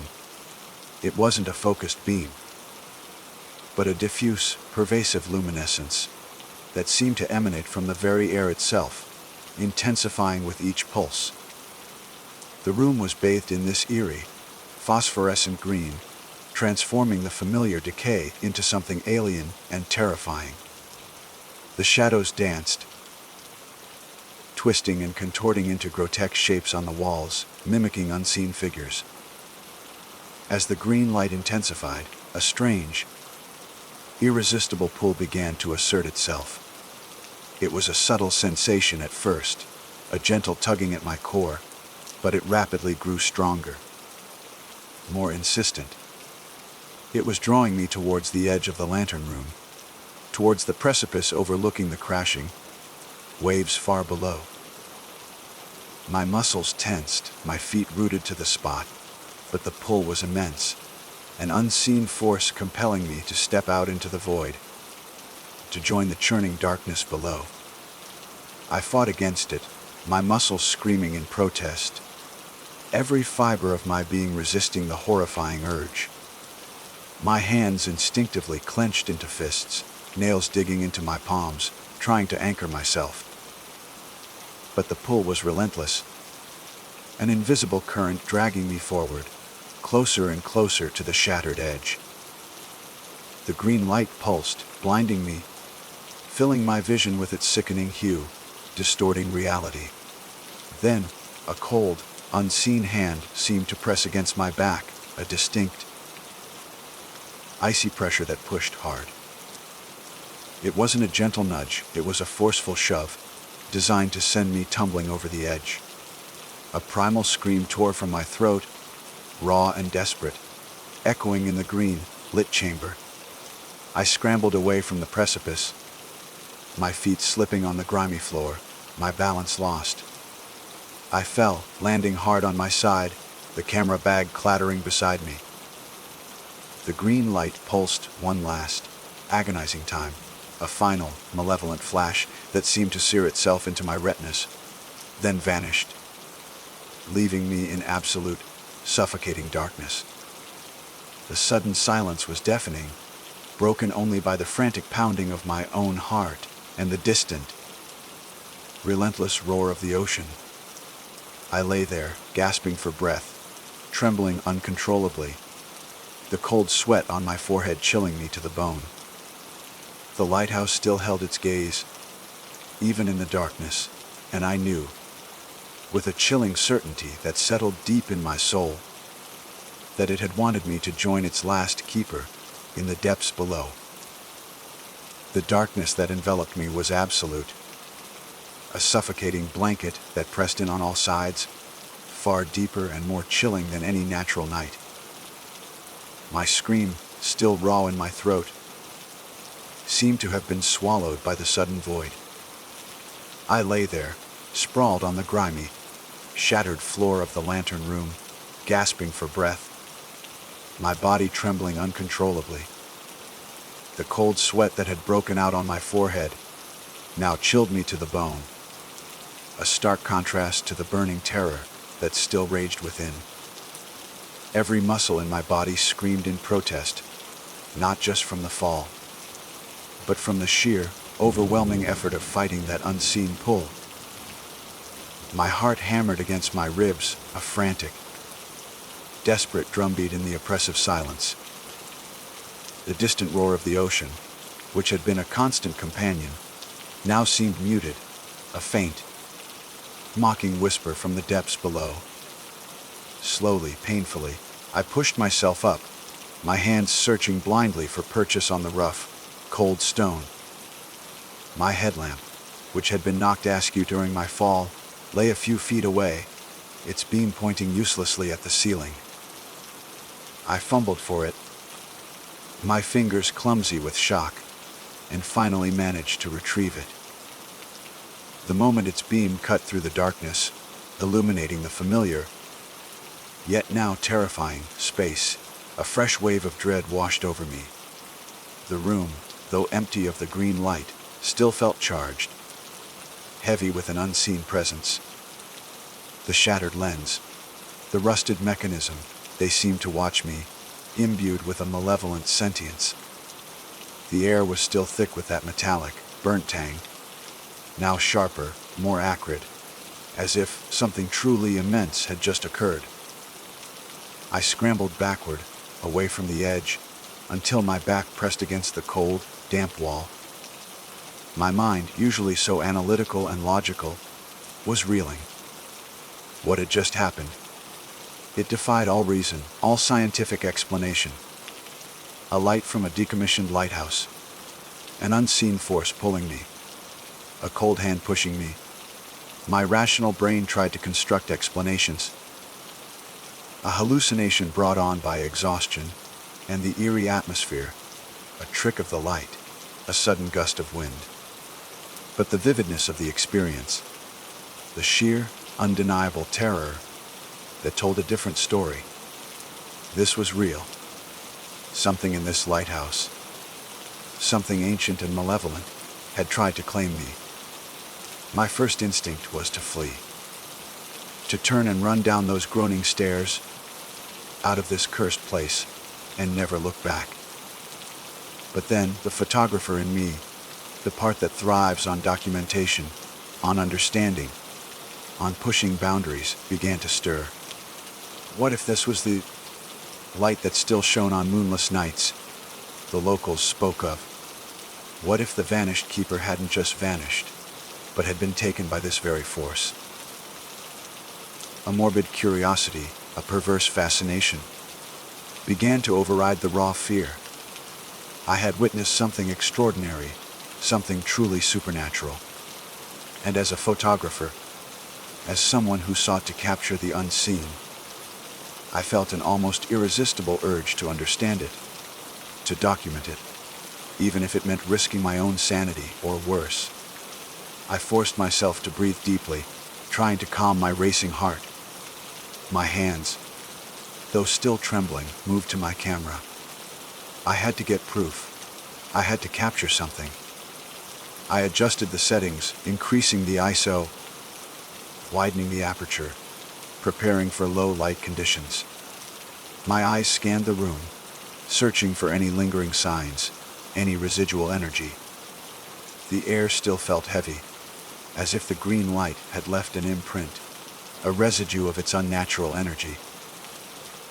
As I aimed my camera at the central mechanism, a faint, almost imperceptible whisper seemed to drift on the air.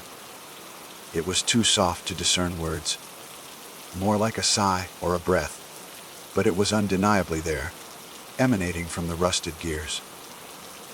I froze, my finger hovering over the shutter button. Was it the wind, or something else? I held my breath, straining to hear. The whisper came again, a little clearer this time, a mournful, drawn-out sound that seemed to carry an immense sadness, a profound loneliness. It was a sound that spoke of endless waiting, of a presence trapped in yearning. I lowered my camera slightly, my gaze sweeping across the room. The shadows, though no longer dancing with the green light, seemed deeper, more oppressive. I noticed, for the first time, a series of faint, almost transparent handprints on the grimy glass of the remaining window panes, high up near the ceiling. They were too large to be mine, too distinct to be mere smudges. They looked like the desperate imprints of someone pressing against the glass, trying to get out. My blood ran cold. Had the last keeper left those marks? Were they a testament to his final, desperate struggle against the same force that had just tried to claim me? A sudden, sharp drop in temperature sent a shiver down my spine, far colder than the ambient chill of the room. It was as if a patch of Arctic air had suddenly materialized beside me. I spun around, my headlamp beam cutting through the darkness, but there was nothing. No visible source, no open window. Just the profound cold, a chilling pocket of air that seemed to follow me as I moved. It felt like a warning, a tangible manifestation of the unseen presence. I decided to try and photograph the handprints. As I raised my camera, focusing on the faint imprints, the whisper intensified, becoming a low, guttural moan that seemed to vibrate through the very structure of the lighthouse. It was a sound of agony, of despair, and it was undeniably human. My hands shook so violently that I almost dropped the camera. This was no trick of the wind, no hallucination. This was real. The lighthouse wasn't just abandoned, it was haunted. And whatever haunted it was not happy about my presence. I snapped a few hurried shots, the click of the shutter sounding like a gunshot in the terrifying silence. The flash illuminated the handprints for a split second, revealing their stark, ghostly clarity. As the flash faded, the moan intensified, rising to a chilling wail that filled the room, a sound of pure, unadulterated torment. It was the sound of someone suffering, someone trapped. Overriding my terror, a new thought began to form, a horrifying realization. The last keeper, he hadn't just vanished, he was here, trapped. And the green light, the pull, the cold hand, it was all connected to him, or to what had taken him. The lighthouse wasn't just a structure, it was a prison, and perhaps a lure. I stumbled backward, away from the window, away from the source of the wailing. My headlamp beam swept frantically around the room, searching, desperately searching for something, anything, that could explain this or offer an escape. My gaze fell upon a small, rusted metal box, half hidden beneath a pile of debris near the far wall. It looked like an old logbook or a keeper's personal effects. Driven by a desperate need for answers, I cautiously approached it. The box was heavy, its lid stiff with rust. With a grunt of effort, I managed to pry it open.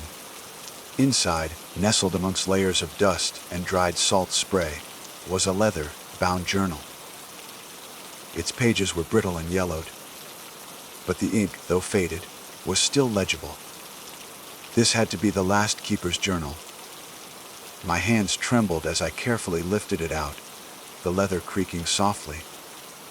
I flipped to the last few entries, my heart pounding with a mixture of dread and morbid fascination. The handwriting, initially neat and precise, became increasingly erratic, scrawled and desperate in the final pages. The entries spoke of loneliness, of the relentless isolation, but then they shifted. They spoke of the light. Not the lighthouse's beam, but a new, strange light that began to appear on moonless nights, emanating from the depths of the ocean. He described it as a sickly green, a color that filled him with an inexplicable dread, yet also a strange, compelling fascination. He wrote of the light growing stronger, of it calling to him, whispering his name. He spoke of a pull, an irresistible force that drew him towards the lantern room, towards the precipice. His last entry, scrawled almost illegibly, sent a fresh wave of ice through my veins. It wants me. The light, it wants me to join them. I can't fight it anymore. It's here, in the room. It's pushing. The journal ended abruptly, the final word trailing off into a frantic, ink-blotted scribble. My eyes darted from the journal to the shattered lens, to the empty space where the green light had pulsed, to the spot where I had felt that cold, unseen hand. He had experienced the exact same thing. The same pull, the same push. He hadn't vanished, he had been taken.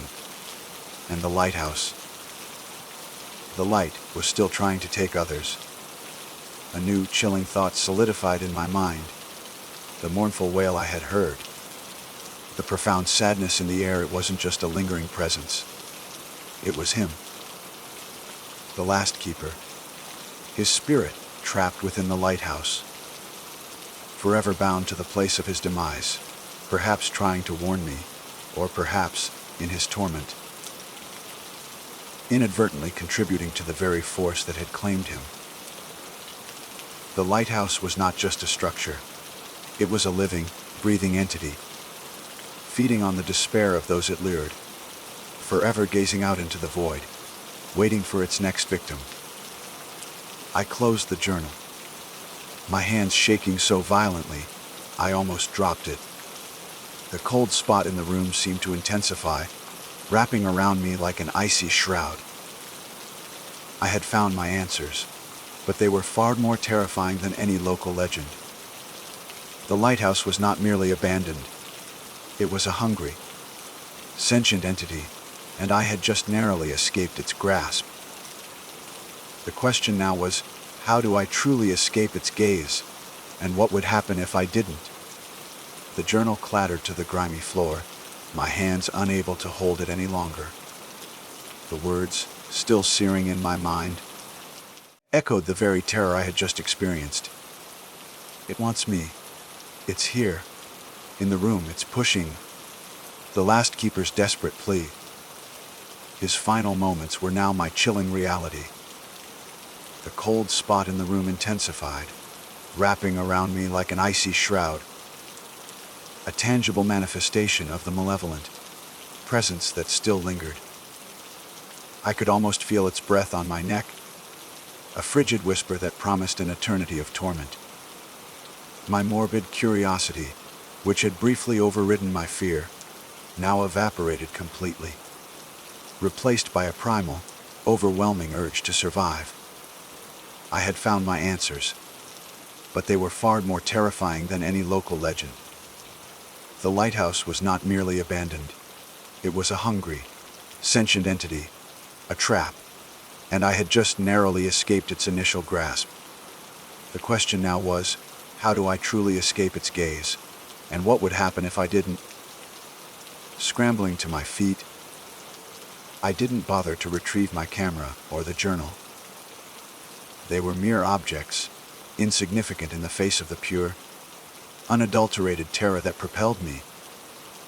My headlamp beam bounced wildly as I stumbled towards the spiral staircase, my heart still hammering against my ribs. Each step down was a frantic, desperate plunge into the gloom, my feet slipping on the rusted iron, my hands scraping against the cold, damp walls. The metallic groans of the stairs, once merely unsettling, now sounded like the mournful cries of trapped souls, echoing the wails I had heard from the keeper. The wind howled through the broken windows, no longer a mere environmental sound, but a chorus of unseen voices mocking my desperate flight. I didn't look back. I couldn't. The image of the green light, the feeling of that unseen hand, the chilling words from the journal, they were seared into my mind, a terrifying tableau that spurred me onward. My lungs burned, my legs ached, but I pushed myself faster, driven by the absolute certainty that something was pursuing me, something that wanted to finish what it had started. Every shadow seemed to lengthen, every creak of the old structure sounded like a step behind me. I imagined the green light pulsing at the top of the lighthouse, its malevolent gaze fixed on my retreating form, its invisible tendrils reaching out to ensnare me once more. Finally, after what felt like an eternity, I burst out of the lighthouse's gaping entrance, gasping for air, my body drenched in cold sweat. The late afternoon sun had dipped below the horizon, plunging the coastal park into a twilight gloom. The air outside, though still cold and salty, felt like a blessed relief, free from the oppressive, burnt tang of the lighthouse. I didn't stop. I ran across the uneven ground, stumbling over roots and rocks, towards my car, which was parked a considerable distance away, hidden amongst the gnarled, wind-battered trees. My mind was a chaotic whirlwind of fear and disbelief. I tried to rationalize, to find a logical explanation for the impossible events. But the vividness of the experience, the undeniable evidence from the keeper's journal, shattered every attempt at reason. This wasn't a trick of the mind. It was a direct confrontation with something truly supernatural, something ancient and malevolent that resided within that crumbling sentinel. I reached my car, fumbling desperately with the keys, my hands shaking so violently I could barely insert the key into the lock.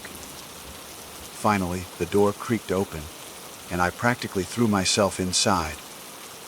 Locking the doors and fumbling for the ignition, the engine roared to life, a comforting sound of normalcy in the face of the profound abnormality I had just witnessed.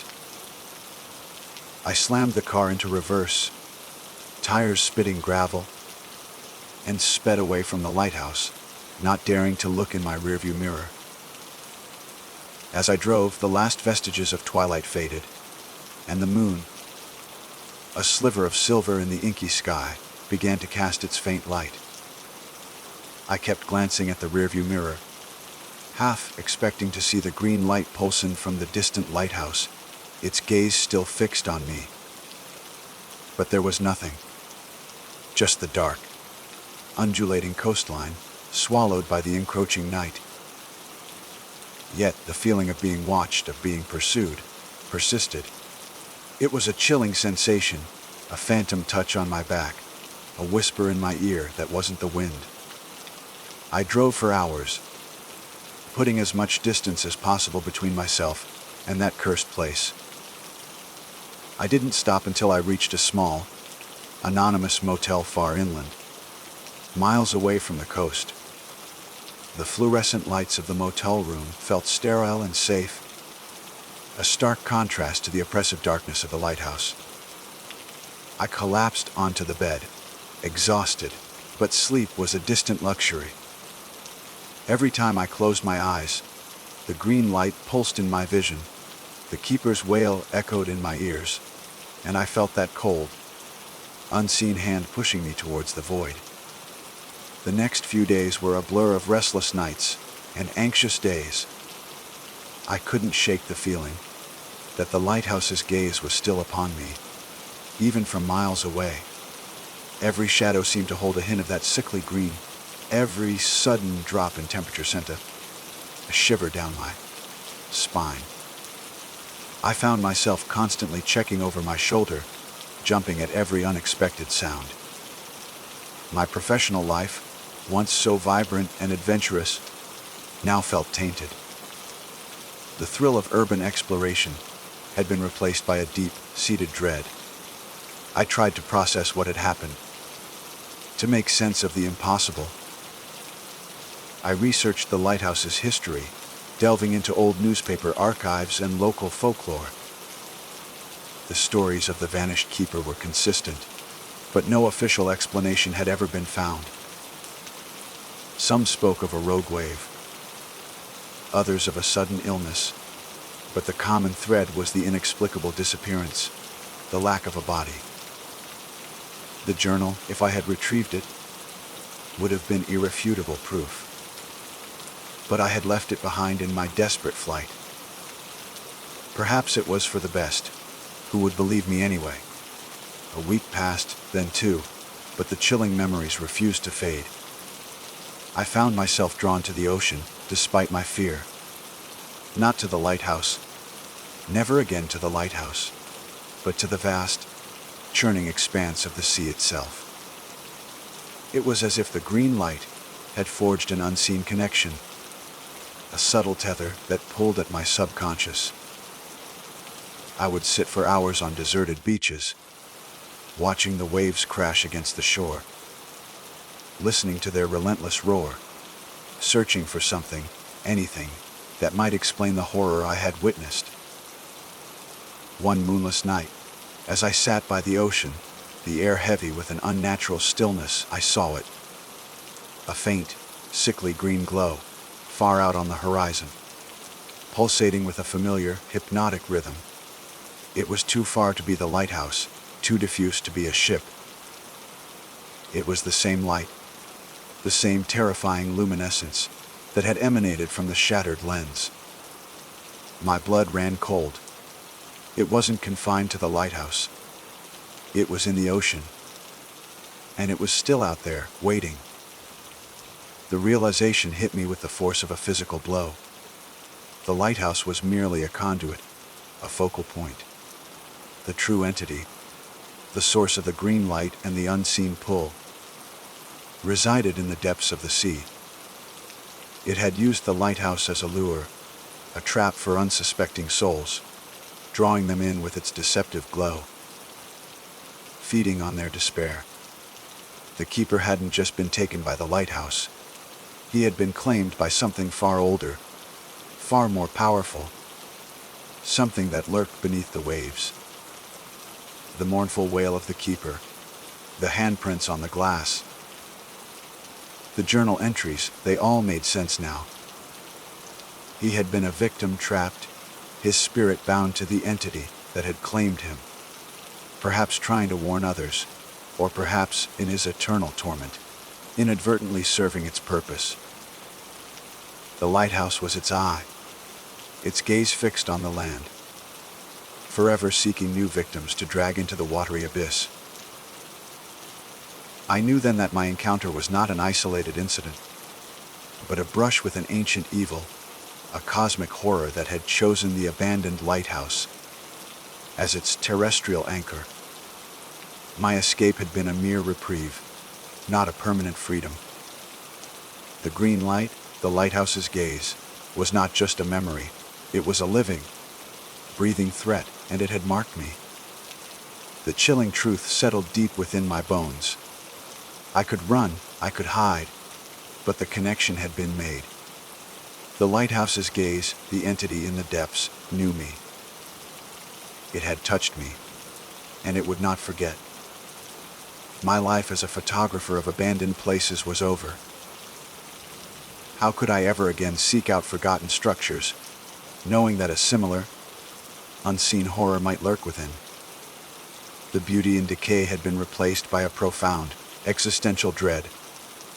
I sold my equipment, packed my bags, and moved far away from any coastline, seeking refuge in the anonymity of a bustling city. I changed my name, cut off contact with old friends, and tried to build a new life, a life free from shadows and whispers. But the green light still pulsed behind my eyelids. The keeper's wail still echoed in my dreams, and the phantom touch of that cold hand still sent shivers down my spine. Sometimes, late at night, when the city lights are dim and the world is quiet, I feel it. A subtle pull, a faint, almost imperceptible tugging at my core, drawing me towards the nearest body of water, towards the unseen depths. I fight it, every fiber of my being resisting the insidious lure. I know it's the lighthouse's gaze, reaching across the miles, its ancient hunger still unsatisfied. I am no longer Cora, the fearless photographer. I am a survivor, marked by an encounter with the impossible. Forever haunted by the sickly green light and the knowledge of what truly lurks beneath the waves. The lighthouse stands on that remote, windswept bluff, its shattered lens still gazing out, waiting. And I know with a chilling certainty that one day, its gaze will find me again. And this time, I may not be able to fight the pull. My name is Alden, and my passion for angling has always led me to seek out the most secluded and untouched waters. Places where the whisper of the wind through ancient trees and the ripple of an undisturbed lake are the only companions. It was this very pursuit that drew me, with an almost magnetic pull, to the derelict fishing lodge. Nestled deep within the sprawling, forgotten wilderness park, on the very shore of a lake that seemed to have slipped from the maps of man, the lodge stood as a skeletal monument to a past abruptly abandoned. Tales, whispered in hushed tones by the few locals who still remembered the park's heyday, spoke of a sudden, inexplicable exodus. The lodge's last guests, it was said, had departed with an unnatural haste, leaving behind their belongings, their fishing gear, even half-eaten meals on tables now surely long rotted. But more unsettling than the abrupt departure was the persistent rumor of a strange, profound silence that had descended upon the area in the wake of their flight. Not the peaceful quiet of a pristine wilderness, but an oppressive, unnatural stillness that seemed to swallow sound, leaving only a hollow echo in its wake. This combination, the promise of an untouched, teeming lake and the irresistible thrill of a place so thoroughly forsaken, was a siren song I found impossible to resist. The journey itself was a descent into isolation. The paved roads gave way to gravel, then to deeply rutted dirt tracks, finally dissolving into what was little more than a game trail, overgrown and barely discernible. My vehicle, a trusty old pickup, groaned and protested with every lurch, branches scraping against its sides like skeletal fingers. The air grew progressively heavier, thick with the scent of ancient pine, damp earth, and something else. A faint, cloying sweetness, like rotting fish left too long in the sun. Or perhaps something far more organic and disturbing. It clung to the air, a sickly perfume that hinted at decay and something profoundly wrong. When I finally broke through the dense canopy of trees, the lodge materialized before me, a stark silhouette against the deepening twilight. It was a haunting sight. The once grand structure built from sturdy logs was now a mere husk. Windows gaped like empty eye sockets, their glass long shattered or removed, offering desolate glimpses into cavernous, shadowed interiors. The roof sagged precariously in places, a testament to years of neglect and the relentless assault of the elements. The once proud dock, stretching out into the murky water, was a crumbling ruin of splintered wood, its pilings slowly succumbing to the lake's cold embrace. A profound sense of melancholy hung over the place, a palpable sorrow for what it once was, and a chilling apprehension for what it had become. I chose a spot for my camp, a respectful distance from the lodge, yet close enough to feel its oppressive presence. The silence of the lake, even before night truly fell, was unnerving. It wasn't the vibrant silence of nature, alive with the chirps of insects or the rustle of unseen creatures. It was a dead silence, a void where sound should have been. No birds sang, no cicadas hummed, no frogs croaked from the reedy shores. It was as if the very air absorbed all noise, leaving only the sound of my own breathing, amplified and unnervingly loud in the stillness. As the last vestiges of daylight bled from the sky, painting the western horizon in bruised purples and oranges, a new sound began to emerge from the lake. Faint at first, almost imperceptible, it was a rhythmic splash. Splash, splash. It came from directly in front of the lodge, from the darkest part of the water, where the crumbling dock dissolved into the inky depths. My initial thought was an animal, a beaver, perhaps, or a large fish breaking the surface. But as I listened more intently, a prickle of unease began to crawl up my spine. The rhythm was too regular, too deliberate, too purposeful to be a creature of instinct. It was almost methodical, like something being moved or dragged through the water with a steady, unwavering cadence. I grabbed my high-powered flashlight, its beam cutting a stark white path through the encroaching gloom. I swept it across the dark surface of the water, straining my eyes, but saw nothing but the widening ripples emanating from the source of the sound. The splashing grew louder, closer, each splash echoing in the profound silence of the evening, a stark counterpoint to the unnatural stillness. My heart began to pound a little faster, a drumbeat against my ribs. What could be making such a sound, with such precision, in the middle of a lake that was supposed to be untouched? Then, a new element joined the unsettling symphony. A soft, melodic humming began, rising from the water, weaving itself around the rhythmic splashing. It was a tune that was both exquisitely beautiful and deeply, profoundly unsettling. It resonated with a strange, ancient quality, like a forgotten folk song from a time before memory. It sounded undeniably like a lullaby, sung by an unseen voice, a voice that seemed to emanate from the very depths of the lake itself. The beauty of the melody was insidious, a deceptive veil over an underlying current of dread. It was a sound that seemed designed to soothe, to draw one in, yet it filled me with an inexplicable terror. A strange compulsion began to take hold of me, a powerful, almost irresistible desire to walk towards the water, to see what was making this haunting sound. It was as if the melody itself was a tether, pulling at my very will. My feet, almost against my conscious command, began to move. One step, then another, drawing me closer to the crumbling edge of the dock, closer to the source of the splashes and the haunting lullaby. My mind screamed at me to stop, to retreat, to run, but my body felt heavy, sluggish, as though caught in a dream. The humming intensified, growing louder, more resonant, filling my ears, my mind, my very being, drawing me inexorably closer.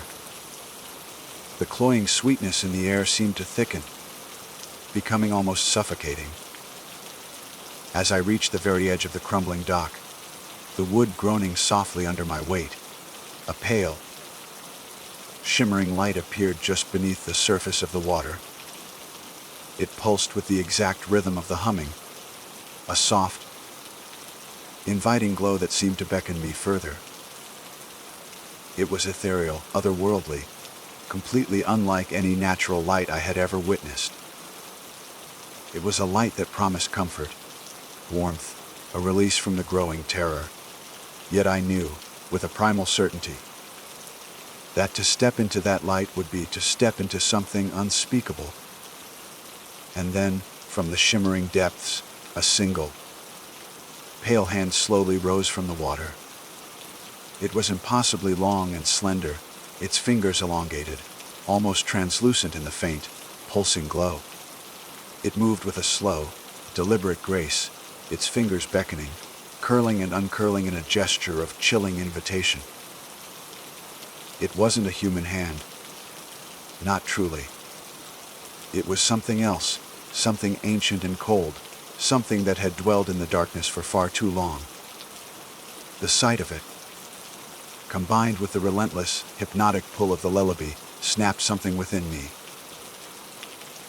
A guttural scream tore from my throat, raw and primal, shattering the unnatural silence of the lake.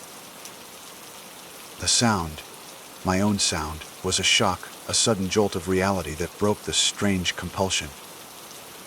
I stumbled backward, tripping over my own feet, scrambling away from the edge of the dock, away from the beckoning hand and the insidious light. The moment my scream echoed across the water, the hand vanished, sinking back into the murky depths, as if it had never been there. The humming ceased abruptly, leaving a ringing silence in its wake, and the rhythmic splashing stopped. The only sound now was my own ragged breathing and the frantic pounding of my heart. I scrambled back to my campsite, my legs trembling, my mind reeling. The lure of the lodge was terrifyingly real, and whatever sang that haunting lullaby, whatever possessed that impossibly pale hand, wanted me to join it in the cold, dark depths of that forgotten lake. The untouched waters, the thrill of exploration, they were merely bait. I had stumbled into something ancient and predatory, something that waited patiently in the silence, drawing in its next victim with a song of the silent, terrible invitation. I knew, with a certainty that chilled me to the bone, that my night was far from over. The scream had torn from my throat, raw and involuntary, a desperate expulsion of terror that seemed to rip through the very fabric of the unnatural silence. My legs, suddenly freed from the invisible tether that had drawn me to the dock, propelled me backward with a frantic, unthinking urgency. I stumbled, my feet tangling in the roots and uneven ground, but the fear was a potent fuel, overriding any pain or disorientation. I scrambled, half crawling, half stumbling, back towards the meager sanctuary of my campsite. Every rustle of leaves, every snap of a twig, sent a fresh jolt of adrenaline through me, convincing me that the pale hand, or whatever it belonged to, was right behind me, reaching, pulling. When I finally collapsed against the rough canvas of my tent, gasping for breath, my heart hammered against my ribs like a trapped bird. The rhythmic splashing and the haunting lullaby were gone, replaced by the profound, oppressive silence that had unnerved me since my arrival. But now, That silence was no longer merely unnerving, it was predatory. It felt like a living entity, listening, waiting. I fumbled for my flashlight, my hands shaking so violently that the beam danced erratically across the trees, creating grotesque, fleeting shadows that seemed to writhe and mock me. I zipped the tent flap shut with trembling fingers, a futile barrier against the unseen horrors lurking outside. Inside the tent, the air felt thin, suffocating. Every fiber of my being screamed at me to pack up, to flee, to put as much distance as possible between myself and that godforsaken lake. But a strange, stubborn paralysis held me captive.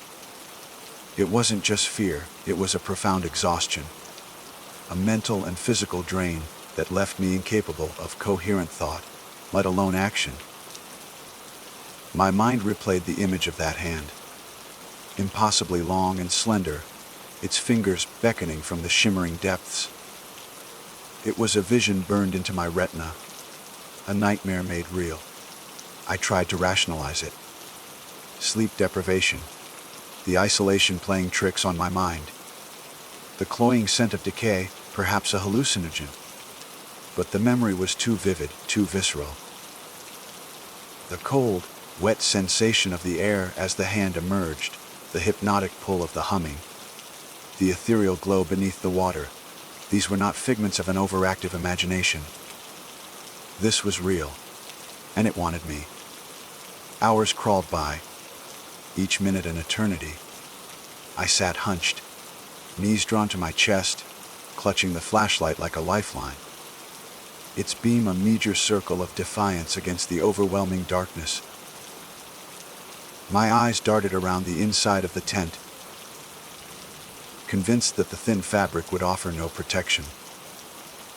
I imagined the pale hand pressing against the canvas, its elongated fingers slowly tearing through, reaching for me.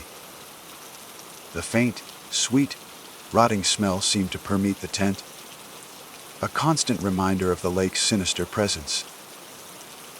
Just as a sliver of false hope began to creep in, whispering that perhaps the dawn would bring safety, a new sound began. It wasn't from the lake this time. It was from the lodge. A faint, creaking groan, like ancient timbers shifting under an unseen weight. Then a soft, rhythmic thump, thump, thump. It sounded like something heavy being dragged across the rotting floorboards within the derelict structure. My breath hitched in my throat. The lodge was supposed to be empty, abandoned for decades. The thumping grew louder, more distinct, accompanied by a faint, almost imperceptible scraping sound.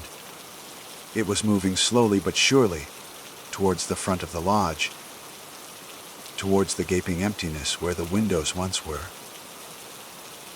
I pressed myself further into the back of the tent, my heart now a frantic drum solo against my ribs. I knew, with a certainty that chilled me to the bone, that whatever was in there was not an animal, nor was it the wind. There was a deliberate, malevolent intent behind the sounds. A sudden, sharp sirask echoed through the night, followed by a shower of splintering wood. It sounded like a piece of the lodge itself had given way. Then, the thumping stopped. The silence that followed was even more terrifying than the sounds that preceded it. It was a charged silence, pregnant with anticipation, as if whatever was inside the lodge was now listening, just as I was. I squeezed my eyes shut, willing myself to disappear, to become invisible. But the image of the pale hand, the haunting lullaby, and now the sounds from the lodge, were irrevocably etched into my mind. I was trapped, caught between the malevolent entity in the lake and whatever. Horror now stirred within the decaying lodge. Minutes stretched into an unbearable eternity. My muscles ached from tension. My eyes burned from staring into the oppressive darkness. I was on the verge of succumbing to a panic attack, a desperate urge to bolt from the tent and run blindly into the woods. Consequences be damned. But something held me back, a morbid curiosity, perhaps, or a terrifying fascination with the unknown. Or maybe, just maybe, the insidious lure of the lodge had not entirely released its grip. Then, a new sound, so faint I almost missed it, began to emanate from the lodge. It was a soft, almost imperceptible whisper. It wasn't a distinct word, or even a coherent sound, but a breathy, sibilant murmur. Like dry leaves rustling in a breeze, or perhaps something far more sinister, a voice. Just barely audible. Speaking in a language I couldn't comprehend. It seemed to float on the heavy, sweet air, weaving its way through the broken windows and into the night. The whispering grew, not in volume, but in intensity.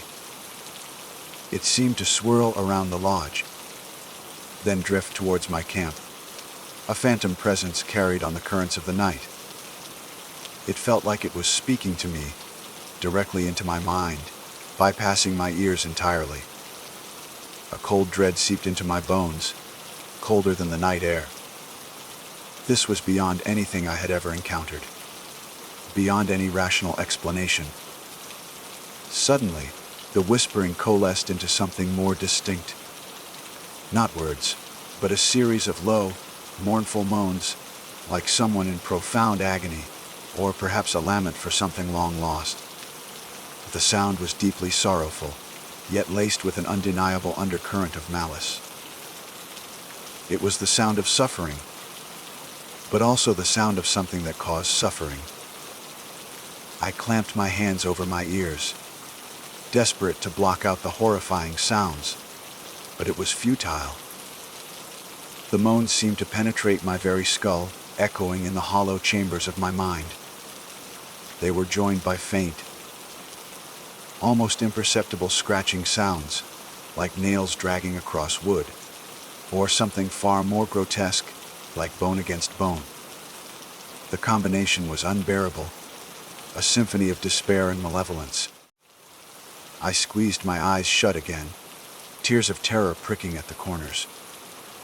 I was no longer just a fisherman seeking solitude. I was prey, caught in a trap laid by something ancient and hungry. The lodge was not merely abandoned, it was inhabited. And whatever inhabited it was now aware of my presence, and it was making its intentions horrifyingly clear. The moans and scratching continued, a relentless assault on my sanity. I could feel the tent fabric vibrating faintly, or perhaps it was just my own trembling. I imagined grotesque figures moving within the lodge, their forms indistinct in the profound darkness, their voices a symphony of torment. The sweet, cloying scent, once faint, now seemed to intensify, filling my lungs with its sickly perfume, making me gag. It was the smell of death, of decay, but also something else, something unnatural, something that lingered long after life had departed. I knew, with a chilling certainty, that I couldn't stay in the tent. It was a flimsy shield, offering no real protection.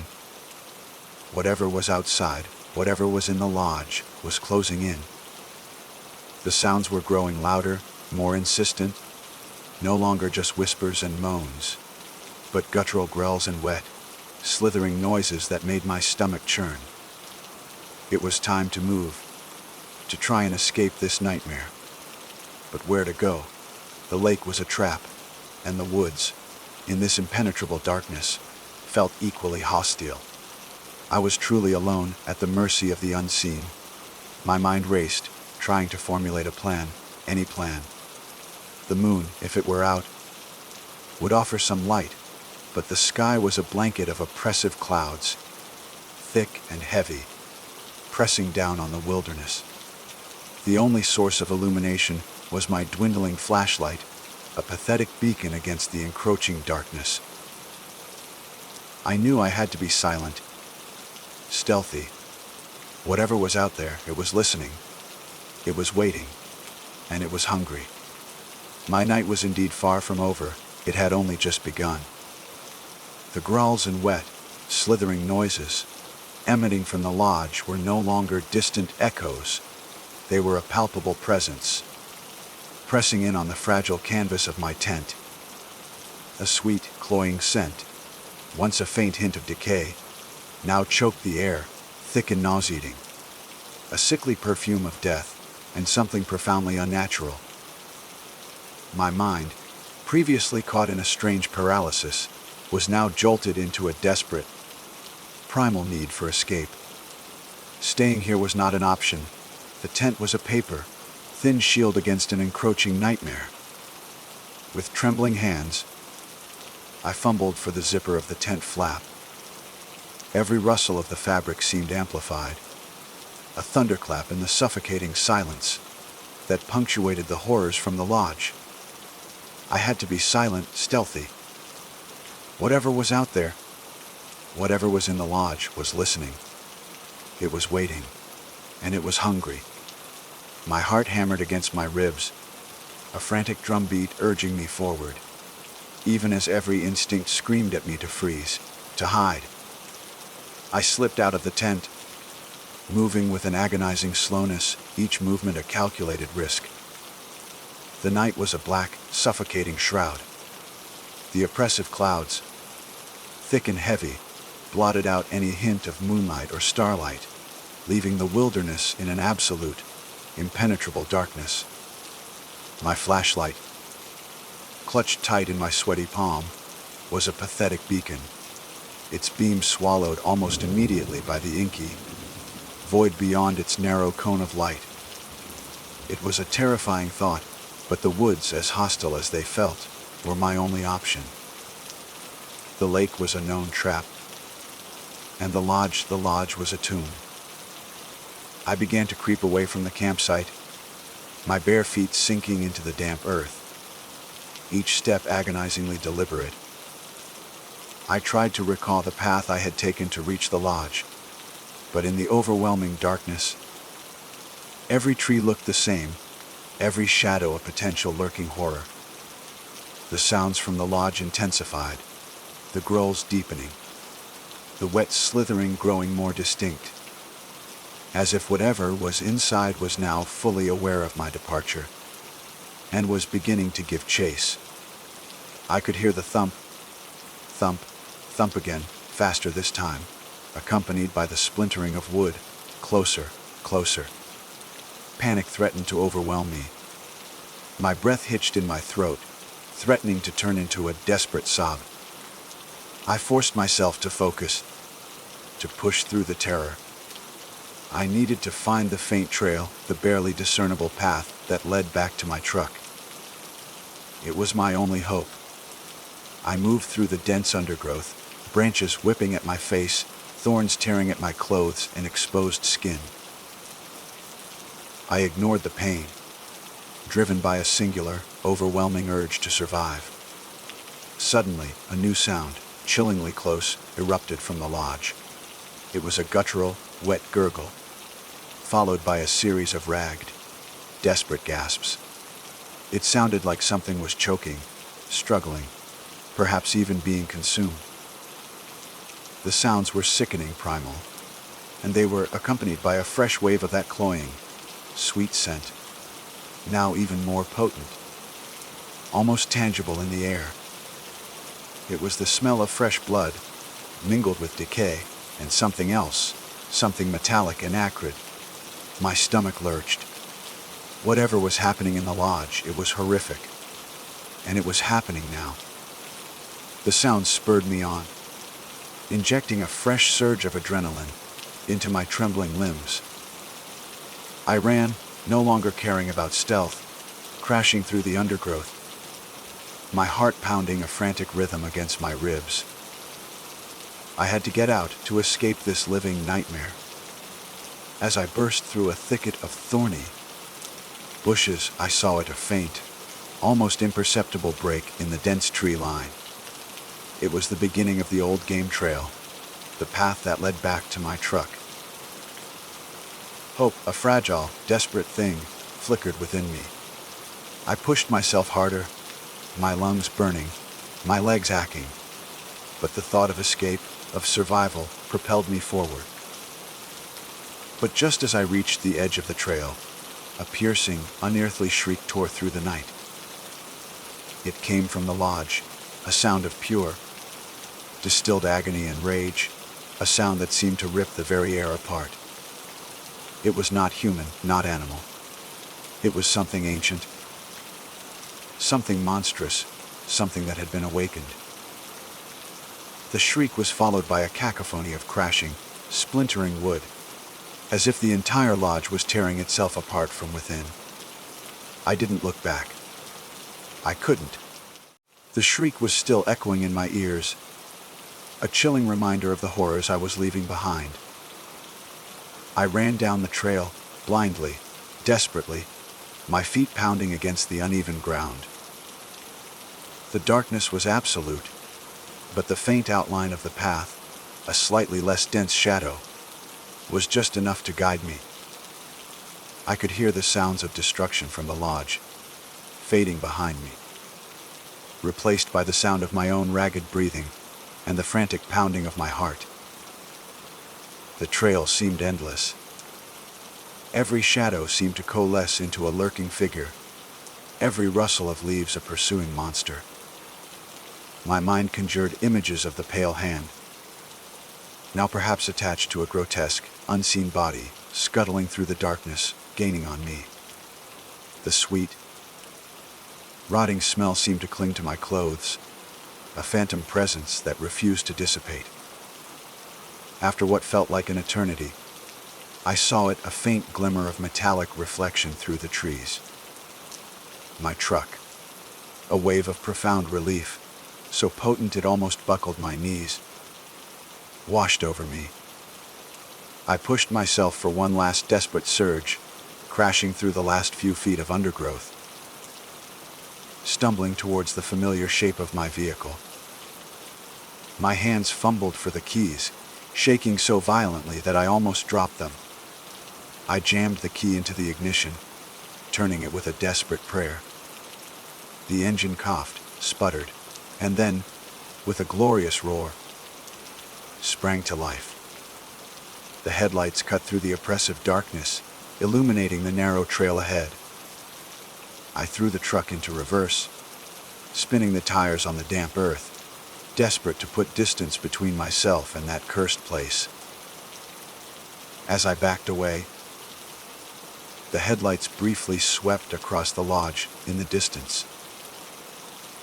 What I saw, even in that fleeting glimpse, will haunt me for the rest of my days. The lodge was no longer merely derelict. It was a ruin, a gaping maw of splintered wood and collapsed timbers. But it wasn't just the destruction that horrified me. In the brief flash of light, I saw movement. Not the movement of collapsing wood, but something large, indistinct, and impossibly fast, scuttling within the shadows of the ruined structure. And then, as the headlights swept past, I saw them dozens, perhaps hundreds, of pale, slender hands, reaching, beckoning from every shattered window, every gaping hole in the walls, their fingers curling and uncurling in a silent, chilling invitation. They seemed to pulse with a faint, ethereal glow, the same glow I had seen beneath the water. A fresh scream tore from my throat as I slammed the truck into drive, flooring the accelerator. The tires shrieked as they dug into the dirt, sending gravel flying. I didn't care about the rough terrain, the bumps, the scrapes. I just needed to get away.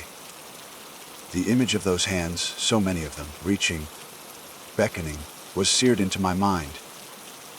I drove through the night, the engine roaring, the truck bouncing violently over the rutted trail. I didn't stop until the first faint streaks of dawn began to paint the eastern sky, and I saw the blessed sight of a paved road. Only then did I pull over, my body shaking uncontrollably, my mind a jumbled mess of terror and disbelief. I never went back to that wilderness park. I never fished again. The lure of the lodge was real, a terrifying, insidious force that had almost claimed me. And I knew, with a chilling certainty, that whatever inhabited that forgotten lake and the ruined lodge, whatever sang that haunting lullaby and beckoned with those impossibly pale hands, was still there, waiting for the next unsuspecting soul to be drawn in by the promise of untouched waters and the thrill of urban exploration.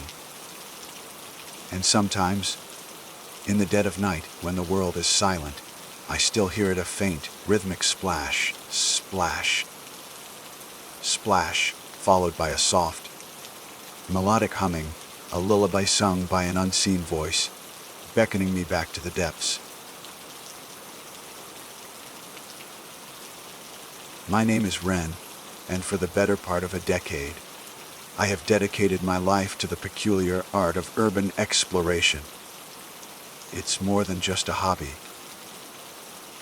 It's a calling, a profound fascination with the echoes of forgotten lives and the skeletal remains of human endeavor. My expeditions typically involve navigating the decaying grandeur of abandoned factories, the silent halls of derelict hospitals, or the ghost-ridden corridors of long-shuttered hotels.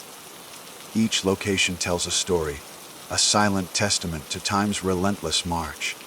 And I, armed with my camera, flashlight, and an insatiable curiosity, am there to listen. I am meticulous in my preparation, always researching the history of a site, understanding its inherent dangers, and respecting its fragile solitude. My reputation within the small, tight, knit community of urban explorers is built on caution, thoroughness, and an almost reverential approach to these forgotten spaces. I seek not to disturb, but to observe, to document, and perhaps to feel the lingering pulse of what once was. However, the abandoned schoolhouse, nestled deep within the sprawling, untamed wilderness of what was once a vibrant state park, felt different from the moment I first laid eyes on its faded facade. It wasn't just the isolation, though that was profound. The nearest paved road a distant memory, swallowed by encroaching foliage. It was the palpable sense of a sudden, unnatural stillness that clung to it, a silence that felt less like peace and more like a held breath. Its windows, dark and vacant, stared out at the encroaching forest, like the hollow eyes of a forgotten sentinel, holding secrets that the whispering pines dared not reveal. The official records, sparse and almost deliberately vague, stated its closure decades ago, following a mysterious illness that had swept through the student body. Details were scarce, hushed, almost as if the official narrative itself was trying to forget. This lack of concrete information, this deliberate void, only amplified its allure, drawing me in with a magnetic pull stronger than any crumbling factory or silent asylum. The journey to the schoolhouse itself was an exercise in patience and perseverance. My reliable, albeit mud-splattered, SUV could only take me so far, leaving me to navigate the rest of the winding, overgrown dirt track on foot. The air grew heavier with each step, thick with the scent of damp earth, decaying leaves, and something else. Something subtly metallic and strangely sweet, like old rust mixed with faint, forgotten candy. The trees, ancient and gnarled, formed a dense canopy overhead, filtering the afternoon sun into dappled patterns on the forest floor, creating an almost perpetual twilight. There was no sound save for the crunch of my boots on fallen branches and the distant, almost mournful call of a bird. The silence was so profound it felt like a physical presence, pressing in on me, amplifying the thrum of my own heartbeat in my ears.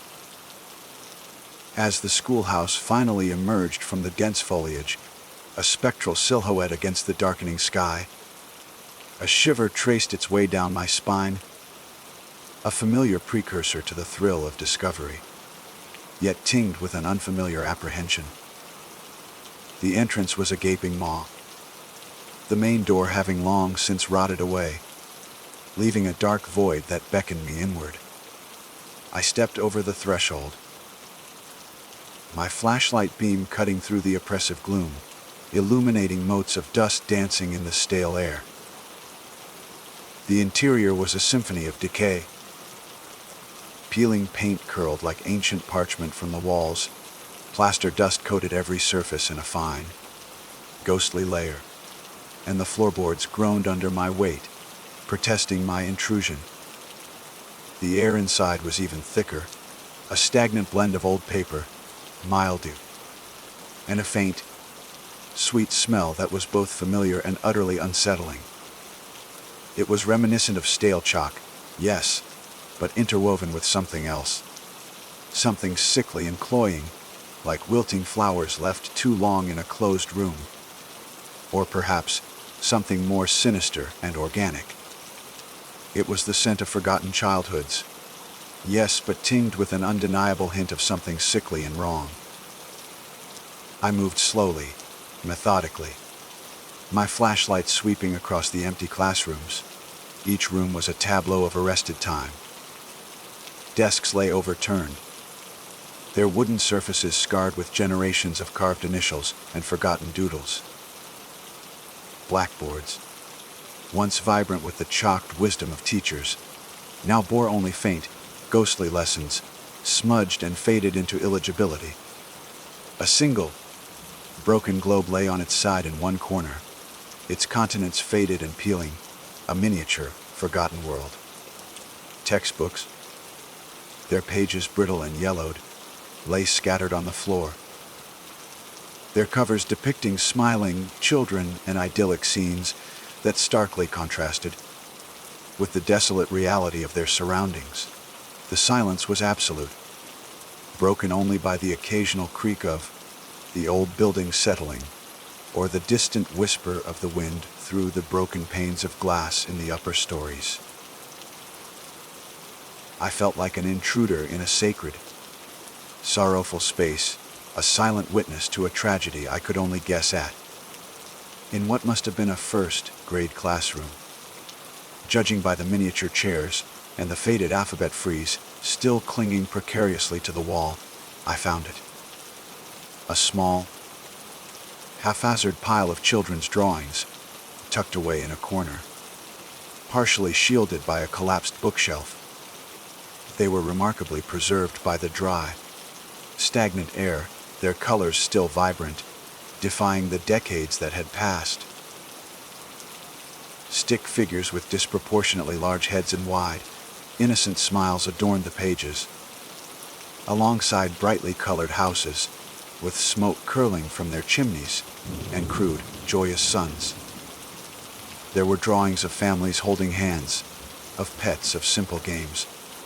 They were innocent pure, a poignant glimpse into the minds of the children who had once filled these silent halls with laughter and learning. I knelt, carefully picking up one, then another, a strange mix of melancholy and wonder washing over me. Each drawing was a tiny, fragile piece of history, a whisper from the past.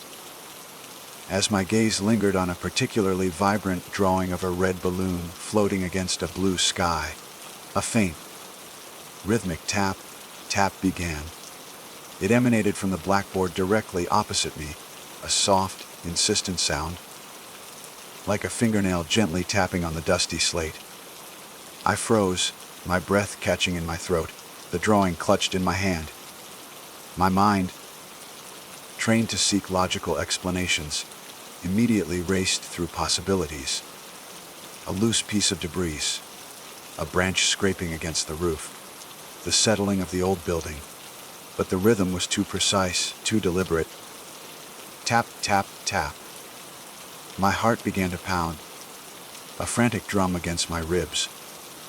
There was no one else here. I had been meticulous in my approach, ensuring complete solitude. The tapping intensified, growing slightly louder, more urgent, as if an unseen hand was writing, or perhaps trying to gain my attention. My flashlight beam, trembling slightly in my hand, swept across the blackboard. But there was nothing, only the faded chalk marks of forgotten lessons and a thick layer of dust. The tapping continued, relentless, chillingly present. Then, a new sound began, a soft, almost imperceptible whisper. It was a chorus of tiny voices, too faint to make out individual words, but unmistakably children. It was like the rustling of dry leaves, or the distant murmur of a playground, yet it was right here, in this silent, dusty room. My skin prickled with goosebumps, a cold dread seeping into my bones. My rational mind screamed for an explanation, but there was none. The whispers grew louder, closer, seeming to emanate from the drawings themselves, from the very paper I held in my trembling hand. It was as if the innocent images were giving voice to the forgotten souls they represented. The air grew heavy, charged with an unseen presence, and the sweet, cloying smell intensified, becoming almost suffocating. The whispers swirled around me, a ghostly current, and I felt a profound sense of unease, a primal fear that transcended logic. This was not the familiar thrill of urban exploration. This was something entirely different, something truly terrifying. I slowly lowered the drawing, my eyes darting around the empty room, desperately searching for a source, a logical explanation for the impossible chorus of children's voices that now filled the air. The whispers intensified, no longer a faint murmur, but a swirling vortex of sound, each tiny voice distinct, yet merging into an unsettling chorus. They were clearer now, more insistent, though still not fully decipherable. It was like standing in the heart of a phantom playground, surrounded by unseen children, their laughter and cries echoing from the very air around me. My rational mind, usually my steadfast companion in these desolate places, began to fray at the edges. Every instinct screamed at me to flee, to abandon my meticulous approach, to simply run. But a morbid fascination, a dark curiosity, held me rooted to the spot. I needed to understand. What were these voices? Were they merely echoes of the past, residual energy imprinted on the very fabric of the school? Or something more, sentient? Then, the first tangible sign of their presence manifested. One of the drawings, the simple stick figure of a child I had just picked up, slowly, impossibly, slid across the dusty floor. It moved with a deliberate, unnatural grace, as if pulled by an invisible string, leaving a faint trail in the thick layer of grime. My eyes widened in disbelief, my heart hammering against my ribs with a frantic rhythm that threatened to burst through my chest. It stopped directly at my feet, its crudely drawn smile seeming to mock my terror. I stared at it, transfixed, unable to reconcile what I was seeing with any logical explanation. The whispers, now a cacophony, seemed to emanate directly from the drawing itself, growing louder, more distinct, coalescing into discernible words. Play with us. The tiny voices chime a chilling, childlike plea. Don't leave. The words, innocent in their phrasing, were delivered with an underlying current of something profoundly sinister. It wasn't a request, it was a demand, a possessive insistence that sent a fresh wave of ice through my veins. My breath hitched, a desperate gasp for air in the suddenly suffocating atmosphere. The sweet, cloying smell intensified, becoming almost unbearable, like the sickly, sweet aroma of formaldehyde mixed with decaying flowers. It clung to my nostrils, filling my lungs, making me feel lightheaded and nauseous. I stumbled backward, my legs suddenly weak, my hand instinctively reaching for the sturdy flashlight. My only tangible link to reality in this surreal nightmare. As I took another shaky step back, a sudden, inexplicable cold gust of wind swept through the room.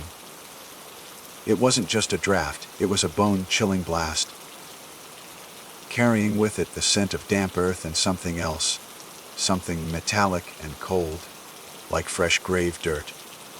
The impossible part was that all the windows in the classroom were closed, sealed shut by decades of grime and decay. There was no logical entry point for such a forceful current of air. The dust motes, previously dancing lazily in my flashlight beam, now swirled wildly, caught in the invisible tempest. And then the drawings. The entire pile, which had been lying still moments before, suddenly scattered. They lifted from the floor, swirling around me like a ghostly vortex, a whirlwind of vibrant colors against the oppressive gloom. Stick figures with wide, staring eyes seemed to watch me from every angle as they danced in the air, their paper bodies rustling like dry leaves. I screamed. It was a raw, primal sound, ripped from the depths of my throat, a desperate release of the terror that had been building within me. My meticulously maintained composure, my urban explorer's stoicism, shattered into a million pieces. I stumbled backward, my foot catching on the leg of an overturned desk, sending me sprawling to the dusty, splintered floor. The impact jarred my teeth, and a sharp pain shot through my knee, but I barely registered it. All I could feel, all I could hear, was the terrifying chorus of children's voices. Play with us. Forever. They chanted, their words now perfectly clear, their tone shifting from pleading to something undeniably malicious. You belong here now. Their voices were no longer faint whispers. They were a chilling, almost melodic chorus, echoing from every corner of the room, from the swirling drawings, from the very walls themselves. It felt as though they were pressing in on me, an invisible weight trying to pin me down. The air grew colder, the sweet, cloying smell more potent, and the swirling drawings seemed to coalesce, forming vague, indistinct shapes at the periphery of my vision, like children dancing in a macabre ring. I scrambled to my feet, my body screaming in protest, every muscle screaming for escape. My flashlight had fallen from my grasp, its beam now a disoriented circle on the ceiling, leaving me in semi-darkness, surrounded by the terrifying sounds and the unseen presence. Panic, cold and absolute, seized me. This was no longer an exploration. It was a desperate fight for survival. My mind, usually so analytical, was now a jumble of raw fear. I didn't stop to retrieve my camera, my notes, or even my flashlight. All that mattered was getting out. I lunged for the doorway, my hands outstretched, blindly fumbling for the exit I had entered moments earlier, which now seemed miles away. The floorboards groaned under my frantic steps, each creak amplified in the terrifying silence that was intermittently broken by the children's chilling chant. I burst out into the cold night air, gasping, my lungs burning, the sudden rush of cool, clean air a shock after the suffocating atmosphere of the schoolhouse. I didn't stop to look back, didn't dare to. My legs, still trembling, carried me forward, stumbling over roots and rocks, through the dense undergrowth. The forest, once a comforting canopy, now felt like a labyrinth designed to trap me. Every rustle of leaves, every snap of a twig sounded like a child's footstep behind me. The phantom whispers, though fainter now, still echoed in my ears, a chilling residue of the horror I had just experienced. Play with us. Don't leave. They seemed to chant, carried on the night wind, a haunting lullaby of despair. I ran until my lungs burned, until my legs ached with exhaustion, until the schoolhouse was a distant, terrifying memory swallowed by the darkness of the forest. I didn't know where I was going, only that I had to put as much distance as possible between myself and that place. The moon, a sliver of white in the inky sky, offered little illumination, and I tripped and stumbled repeatedly, my hands and knees scraped and bleeding. The cold night air, once a relief, now felt like a chilling embrace, a reminder of the unseen forces that had tried to claim me. I could still feel the phantom touch of the swirling drawings, the suffocating sweetness of the air, the insistent tapping, and most terrifying of all, the chilling chorus of tiny voices demanding that I stay. Even when I finally reached my SUV, parked what felt like an eternity away, I didn't feel safe. The engine roared to life with a comforting familiarity, but the sense of dread persisted, a cold knot in my stomach. I drove away, tires spitting gravel, leaving the cursed state park behind, but I knew, with a certainty that chilled me to the bone, that the experience had irrevocably changed me. The echoes of the children's whispers would forever haunt my dreams, a chilling reminder of the day I discovered that some abandoned places are not merely empty, but are waiting, patiently waiting, for someone to come and play. The thrill of urban exploration, once my solace, now felt tainted, forever shadowed by the memory of those tiny, insistent voices. I had sought forgotten stories, and I had found one that refused to be forgotten, a story that now clung to me, a chilling companion in the silence of my own mind. The drive home was a blur of frantic motion and overwhelming terror. My hands, still trembling uncontrollably, gripped the steering wheel so tightly my knuckles were white. The engine's roar, usually a comforting sound, now seemed to mock the frantic pounding of my heart. Every shadow cast by the passing trees morphed into a fleeting, childlike figure in my peripheral vision. Every creak and groan of the SUV's suspension sounded like the distant, chilling whisper of, "Play with us." I sped down the deserted rural roads, the speedometer needle hovering at an irresponsible speed, desperate to put as much distance as possible between myself and that cursed place. The cold night air, which had been a shock of relief when I burst from the schoolhouse, now felt like a chilling embrace, a reminder of the unseen forces that had tried to claim me. My clothes were damp with sweat, my hair plastered to my forehead, and a raw, metallic taste of fear lingered in my mouth. I kept glancing into the rearview mirror, half expecting to see a ghostly vortex of drawings swirling in the darkness behind me, or perhaps the pale, smiling faces of children pressed against the back window.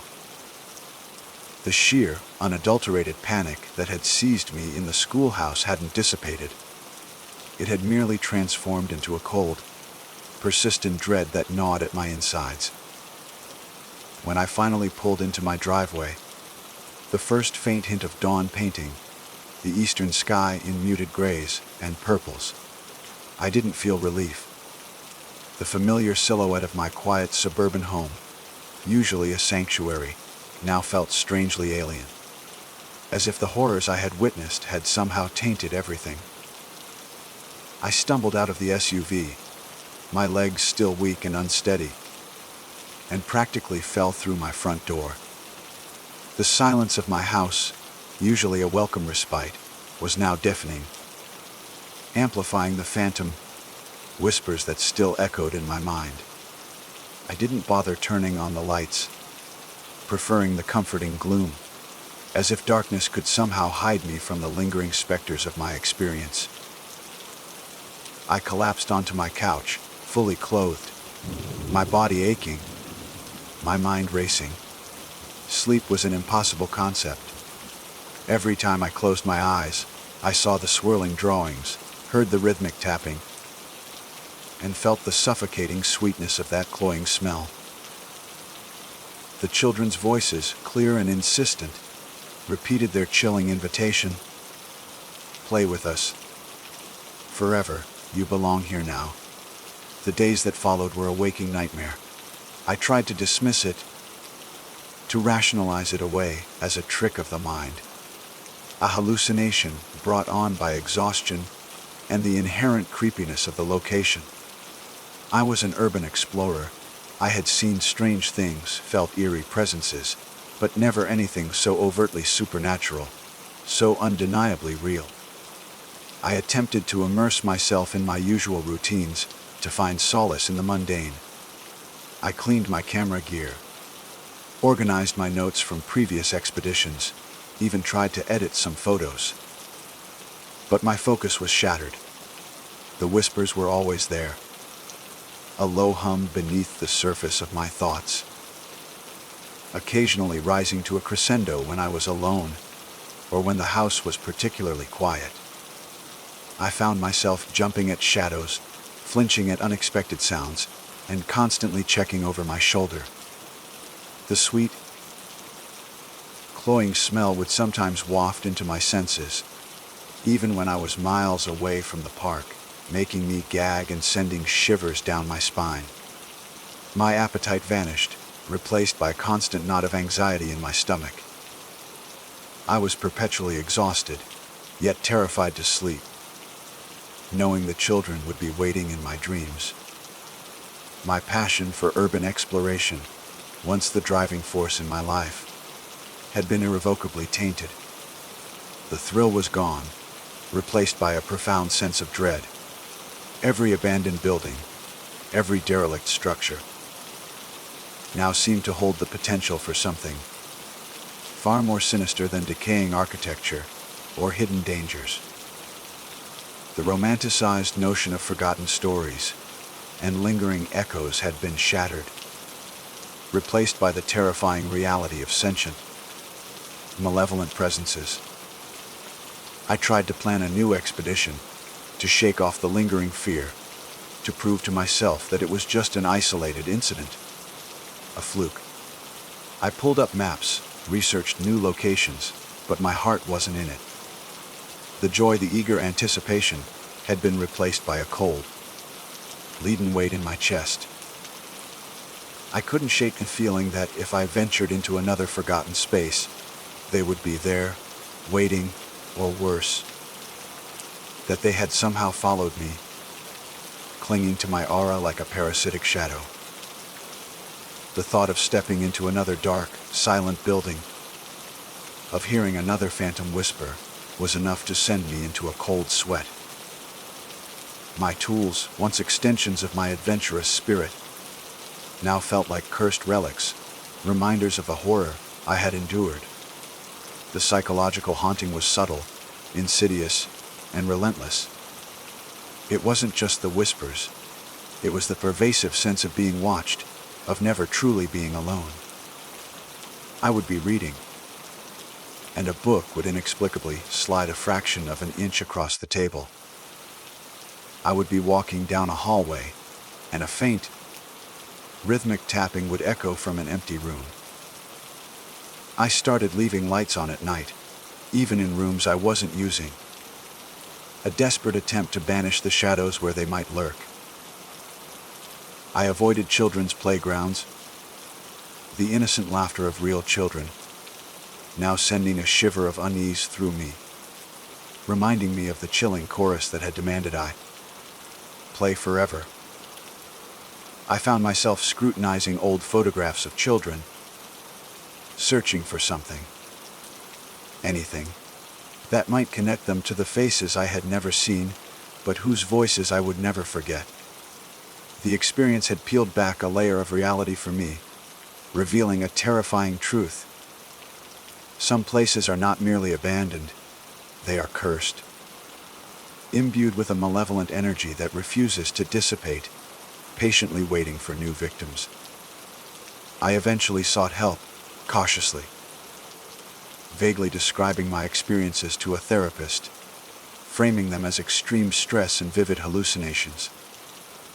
I couldn't bring myself to speak the full, horrifying truth, afraid of being dismissed as delusional. The therapist listened patiently, offering coping mechanisms for anxiety and trauma, but I knew, deep down, that no amount of therapy could erase what I had seen and heard. The children's whispers were real, and they had burrowed deep into my psyche, becoming a permanent fixture in the landscape of my mind. I still live in my house, still try to lead a normal life, but the world has changed for me. The veil between what is real and what is beyond comprehension has thinned. I no longer seek out abandoned places. I avoid them, give them a wide berth, knowing that some doors, once opened, can never truly be closed. The schoolhouse, that silent sentinel in the overgrown park, still stands, I presume, waiting. And I, Ren, the urban explorer who once sought forgotten stories, am now a living testament to one that refused to stay buried, a chilling companion to the whispers that will haunt me until my dying day. My name is Kale, and for the better part of a decade, my professional and personal pursuits have converged on the niche, often perilous, discipline of urban exploration.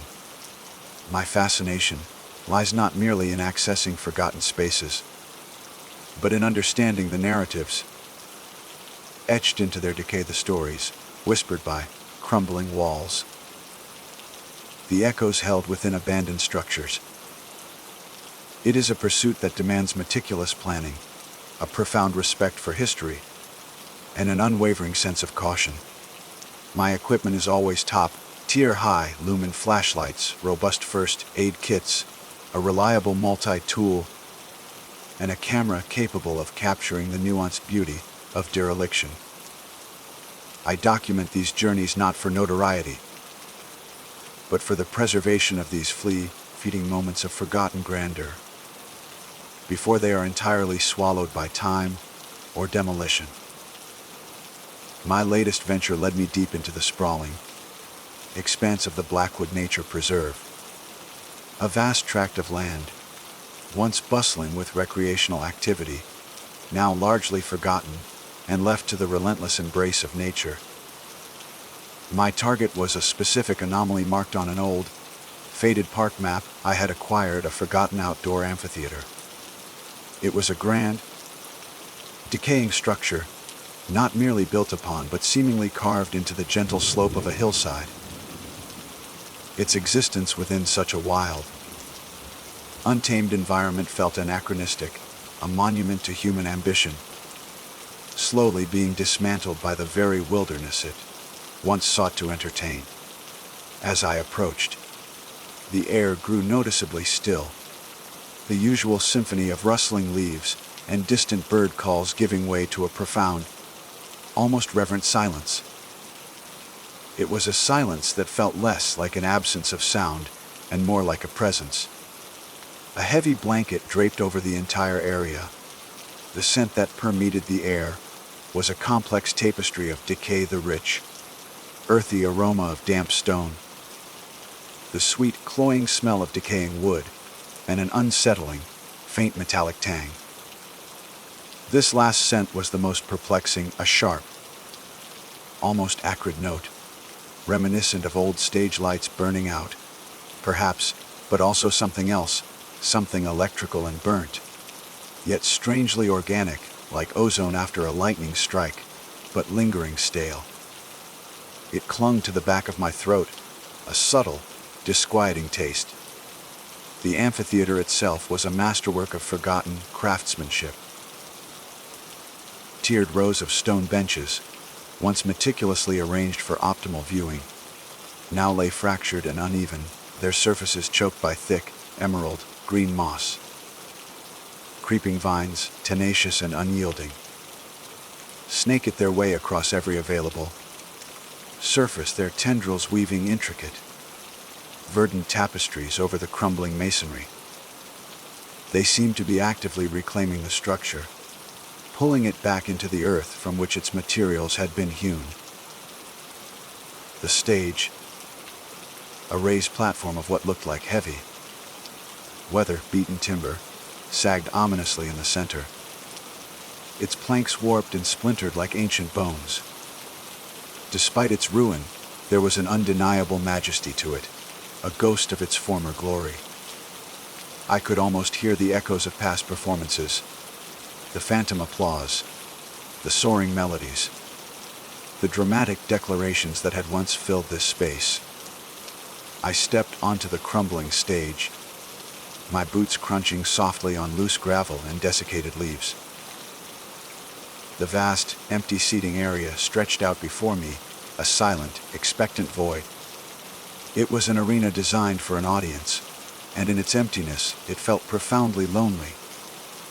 The afternoon sun, filtered through the dense canopy above, cast long, shifting shadows that danced across the seething tiers, giving the illusion of movement, of fleeting figures in the periphery of my vision. I stood there for a long moment, absorbing the atmosphere, the weight of forgotten moments pressing down on me. My camera remained in its bag. This was a moment for pure, unadulterated experience.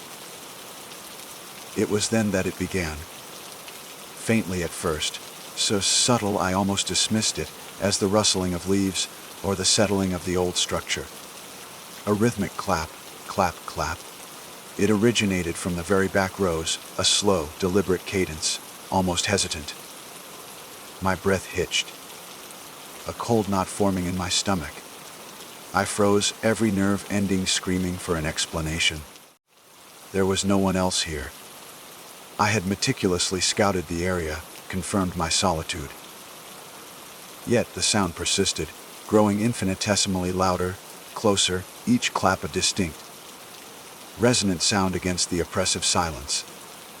The initial disbelief quickly gave way to a chilling certainty. This was not the wind. This was not the creaking of old wood. This was applause, and it was growing. A low murmur began to accompany the clapping, a sound like a distant crowd settling in, a collective shifting, the rustle of clothing, hushed whispers. It was indistinct, a cacophony of soft, human-like sounds that seemed to emanate from everywhere and nowhere simultaneously. My heart hammered against my ribs, a frantic drumbeat in the sudden, terrifying reality of the situation. I swept my powerful flashlight beam across the empty seats, methodically, desperately searching for a rational explanation. But there was nothing. Only shadows, deep and impenetrable, and the stark, skeletal forms of decay. The light seemed to be swallowed by the void, revealing no hidden alcoves, no concealed figures. The applause intensified, becoming a thunderous ovation, a crescendo of sound that surrounded me, pressing in from all sides. It wasn't just loud, it was physical. I felt the vibrations through the soles of my boots, a low hum that resonated in my chest. It was as if hundreds, thousands of hands were clapping in unison, a deafening roar of approval that should have been impossible in this desolate place. The murmurs swelled into a low roar, a collective sigh, a palpable expectation. I felt a strange compulsion, an almost irresistible urge to perform, to acknowledge this unseen audience. My hands twitched, longing to bow, to raise them in a gesture of gratitude. It was an alien feeling, a profound sense of obligation to entities I could not see, yet whose presence was undeniably overwhelming. My mind screamed at me to run, but my body felt rooted to the spot, caught in the terrifying spotlight of their attention. Then, a sensation that transcended all previous terror. A cold, unseen hand seemed to brush against my left leg, just above the knee. It wasn't a gentle caress, but a fleeting, almost possessive touch, like a conductor reaching out to guide an orchestra. The cold seeped through my trousers, a bone-deep chill that instantly paralyzed me. And then, a voice. Dry, raspy, like parchment crumbling. It whispered directly into my right ear, so close I felt a phantom breath on my skin. Encore. The word was a trigger, shattering the strange compulsion, releasing me from the invisible bonds that had held me captive. I screamed.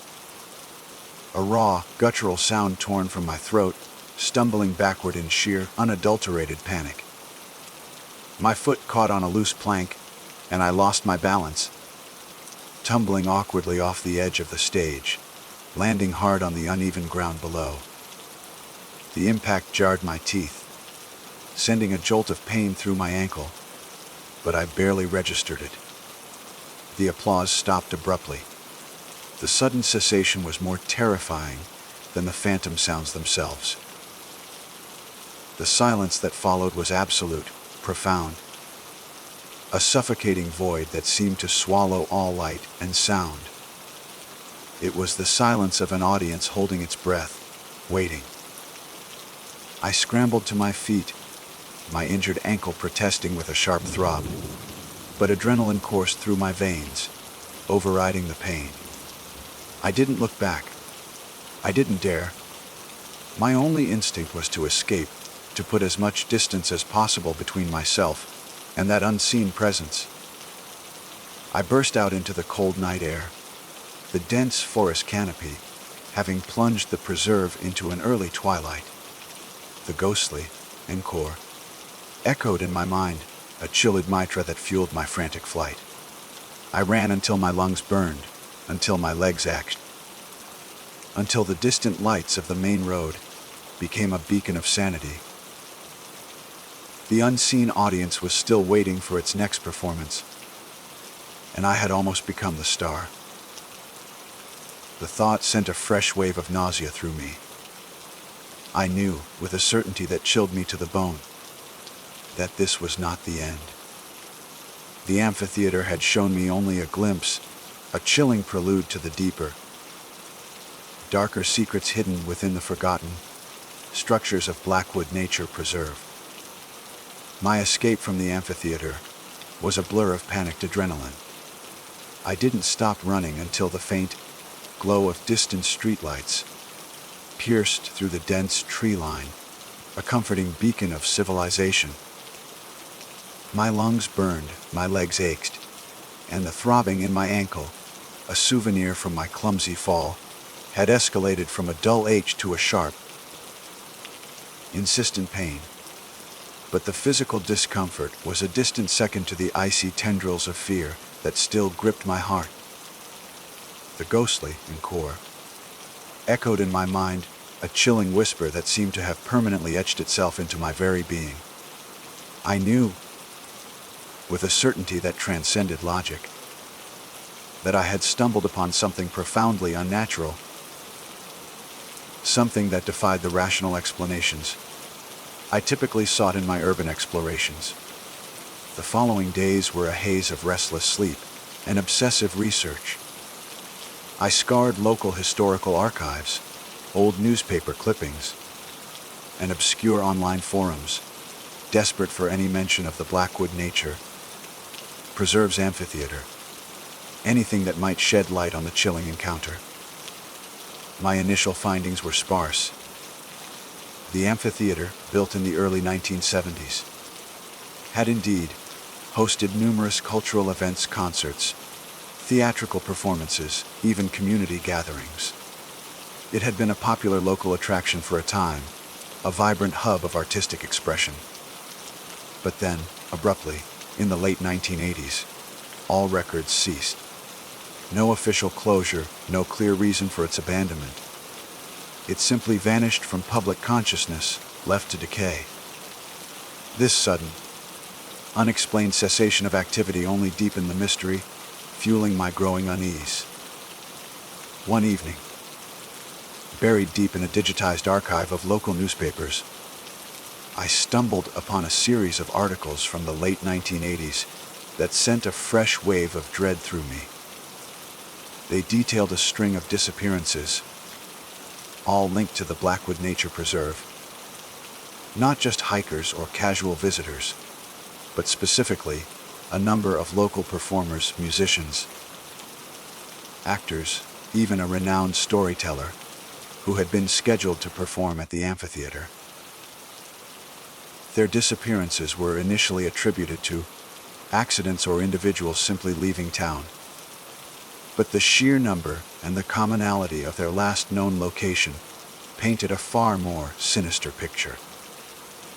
The articles spoke of hushed rumors, of strange occurrences reported by park rangers, of an escalating sense of fear that eventually led to the unofficial closure of the amphitheater and a general decline in visitors to that section of the preserve. The metallic tang in the air, the burnt electrical scent, the physical applause, it all began to coalesce into a terrifying hypothesis. The unseen audience wasn't just a lingering echo, it was something far more insidious, and it was hungry. Despite the profound fear, a different, more dangerous emotion began to stir within me, a relentless, almost pathological curiosity. My entire career as an urban explorer had been built on confronting the unknown, on peeling back the layers of neglect to reveal hidden truths. The amphitheater was no longer just a decaying structure. It was a puzzle, a chilling enigma that demanded to be solved. I had to go back. Not to perform, not to acknowledge, but to understand. To document. My return to the Blackwood Nature Preserve was a far more calculated affair. This time, I was armed not just with my usual gear, but with a heightened sense of purpose and a healthy dose of trepidation. I arrived in the pre-dawn hours, the forest cloaked in a thick, oppressive mist that clung to the trees like spectral shrouds. The air was colder, heavier, and the metallic tang I had noticed before was now more pronounced, almost biting at the back of my tongue.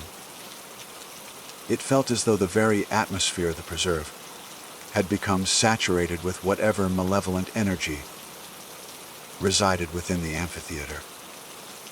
I approached the structure with extreme caution, my flashlight beam cutting a narrow swath through the swirling mist. The amphitheater emerged from the fog like a skeletal apparition, its decaying form more menacing in the dim light. The silence was still there, but it felt different now, not just an absence, but a watchful, anticipatory silence, as if the very air was holding its breath. I kept my distance from the stage, opting instead to observe from the upper tiers of the seating area, concealed by the thick undergrowth and the shroud of mist. I set up my camera on a tripod, equipped with a low light lens and a motion sensor, hoping to capture something, anything, that might reveal the nature of the unseen audience. Hours crawled by. The mist slowly began to dissipate, as the sun struggled to pierce through the canopy, casting a pale, ethereal light on the scene. Nothing. The amphitheater remained silent, inert, a monument to desolation. Just as I was beginning to question my sanity, to wonder if the previous encounter had been a hallucination born of exhaustion and an overactive imagination, it happened. A faint, almost imperceptible tremor ran through the stone bench beneath me. It was subtle, like the distant rumble of thunder, but distinct. Then, the metallic tang in the air intensified, becoming almost unbearable, like the smell of burnt copper and old blood. A low hum began to emanate from the stage, a deep, resonant vibration that seemed to seep into my bones. It was not a sound I could hear with my ears, but one I felt throughout my entire body. a disquieting resonance that spoke of immense, contained power. And then the shadows began to move, not the natural shifting of light and dark, but a deliberate, fluid motion within the deepest recesses of the seething tiers. They coalesced, elongated, and writhed, forming indistinct shapes that seemed to ripple and shimmer at the edges of my vision. They were not solid, not tangible, yet their presence was undeniable, a palpable weight in the air.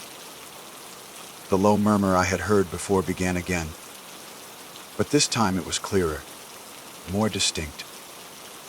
It was a cacophony of whispers, 1,000 voices speaking at once, yet none of them intelligible.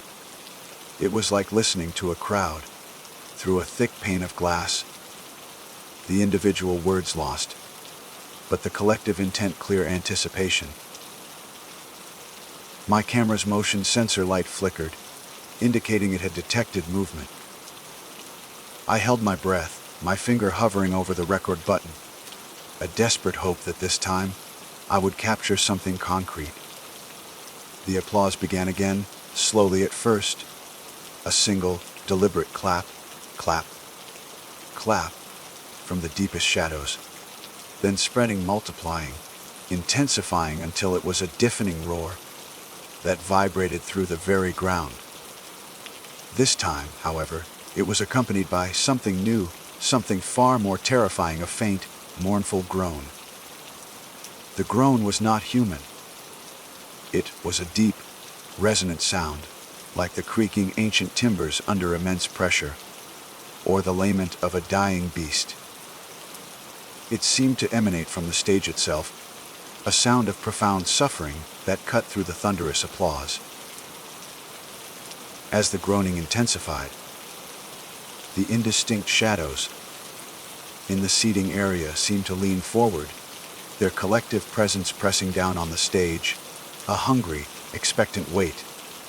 And then I saw them, not clearly, not with perfect definition, but as fleeting, distorted images within the shifting shadows. Faces, gaunt, hollow-eyed visages, their features stretched and contorted in silent screams. Hands, skeletal and elongated, reaching out from the darkness, their movements mirroring the rhythm of the applause. They were translucent, ephemeral, like reflections in disturbed water, but undeniably there. They were the unseen audience, and they were not merely echoes. They were the lingering, tormented spirits of the disappeared, trapped in an eternal performance, forever applauding the next victim. A wave of profound nausea washed over me. The realization was a punch to the gut, a horrifying clarity that made my blood run cold. The metallic tang in the air, the burnt electrical scent, it wasn't just old stage lights. It was the residue of their final, agonizing moments, the energy of their fear and suffering. The encore was not a request for a repeat performance, but a demand for a new one, a new offering to sate their insatiable hunger. My camera, bless its automated functions, continued to record, its tiny red light a silent testament to the horror unfolding before me. But I couldn't stay. The sheer malevolence emanating from the unseen audience was a physical force, pressing down on me, threatening to crush me. I felt a desperate, primal urge to flee, to escape this living tomb. This was no longer a mere exploration. It was a confrontation with something ancient and evil. The amphitheater was not abandoned. It was merely waiting for its next star. And I had almost become the next act. The frantic retreat from the amphitheater for the second time was far more harrowing than the first. My ankle, already protesting from the initial fall, now screamed with every jarring step. But the physical pain was a mere whisper compared to the deafening roar of terror in my mind. The images of those gaunt, distorted faces, the skeletal hands reaching from the shadows, were seared into my retinas. They were not echoes, not residual energy. They were the lingering, tormented spirits of the disappeared, forever trapped in an eternal, horrifying performance. The realization was a cold, hard stone in my gut, a truth so profound and terrifying that it threatened to unravel my very sanity. I didn't stop until I reached the relative safety of my vehicle, parked several miles away from the preserve's main entrance. My hands trembled so violently, I could barely insert the key into the ignition. The engine roared to life, a comforting sound of mechanical normalcy against the supernatural horror I had just witnessed. I drove, not knowing where I was going, just away. Away from the Blackwood Nature Preserve, away from the unseen audience, away from the chilling whisper of encore that still echoed in my ears. The sun was now fully risen, casting a deceptively cheerful light on the world, but it did nothing to dispel the shadows that clung to my soul. Back in the sterile, familiar confines of my apartment, the full weight of the experience crashed down on me. I was physically exhausted, mentally shattered. My first instinct was to destroy the camera, to erase any evidence of the nightmare, to pretend it had never happened. But the urban explorer in me, the part that sought truth and documentation, fought back. This wasn't a hallucination, it was real. And I had recorded it. With trembling fingers, I retrieved the camera. The tiny red light of the motion sensor, which had been a silent witness to the horror, seemed to pulse with a malevolent energy. I connected it to my laptop, my heart pounding with a mixture of dread and morbid fascination. The footage began to play. The initial frame showed the empty amphitheater, shrouded in mist, just as I had seen it. Then, the almost imperceptible tremor, the intensification of the metallic tang, and the low, resonant hum. My breath hitched as the shadows began to move, coalescing into those indistinct, writhing shapes. The whispers, though still unintelligible, were clearly audible, a chilling chorus of unseen voices, and then the applause. It was even more terrifying on playback, a thunderous, overwhelming sound that seemed to shake the very speakers of my laptop. The mournful groan, deep and resonant, cut through the applause, a sound of pure agony. And then they appeared, the faces.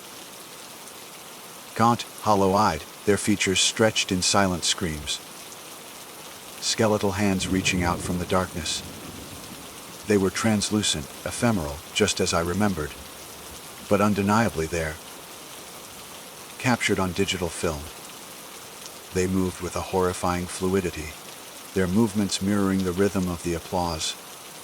A macabre ballad of the damned.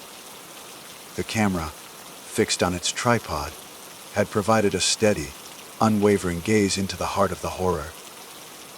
I watched the entire footage, my body rigid with fear, a cold sweat breaking out on my forehead. The final moments showed my own panicked retreat, the camera swaying wildly as I scrambled away, the sudden, absolute silence that followed my scream.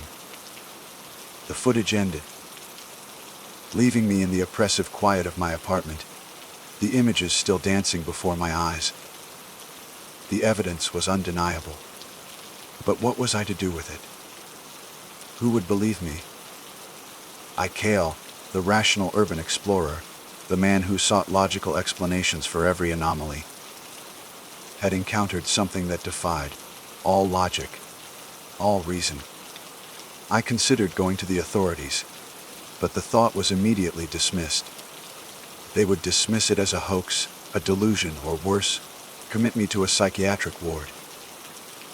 My reputation, my career, everything I had built, would be destroyed. I spent the next few days in a state of semi-paralysis, the footage replaying in my mind on an endless loop. Sleep was impossible, haunted by the spectral faces and the chilling encore. Food held no appeal. My apartment, once a sanctuary, now felt like a cage, every shadow a potential hiding place for the unseen audience. I felt their presence, a subtle, almost imperceptible pressure, as if they were still watching, still waiting. The metallic tang, that acrid, burnt electrical scent, began to permeate my apartment. It was faint at first, easily dismissed as my imagination, but it grew stronger with each passing hour, clinging to my clothes, my skin, the very air I breathed. It was the scent of the amphitheater, the scent of their suffering, and it was following me.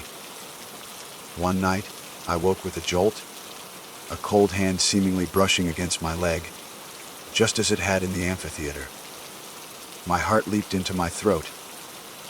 I sat bolt upright in bed, my eyes darting around the darkened room. Nothing. Only the familiar shapes of my furniture, cast in the dim light filtering through the blinds. But the metallic tang was overwhelming now, choking me, and a low murmur, like a distant crowd, filled the silence. Then a whisper, dry and raspy, right beside my ear. Encore. I screamed, scrambling out of bed, tripping over my own feet. The whispers intensified, surrounding me, pressing in from all sides. I swept my flashlight wildly around the room, but saw nothing. Yet I felt them, their cold presence, their hungry anticipation. They were here. They had followed me. The amphitheater was not a place they inhabited. It was merely a gateway, a stage from which they could reach out and claim their next performer. Panic, raw and unbridled, consumed me. I had to escape. Not just the apartment, but the city, the country, the continent. I had to disappear. But even as the thought formed, a chilling realization dawned upon me. How far could I run? How long could I hide? They were not bound by physical space.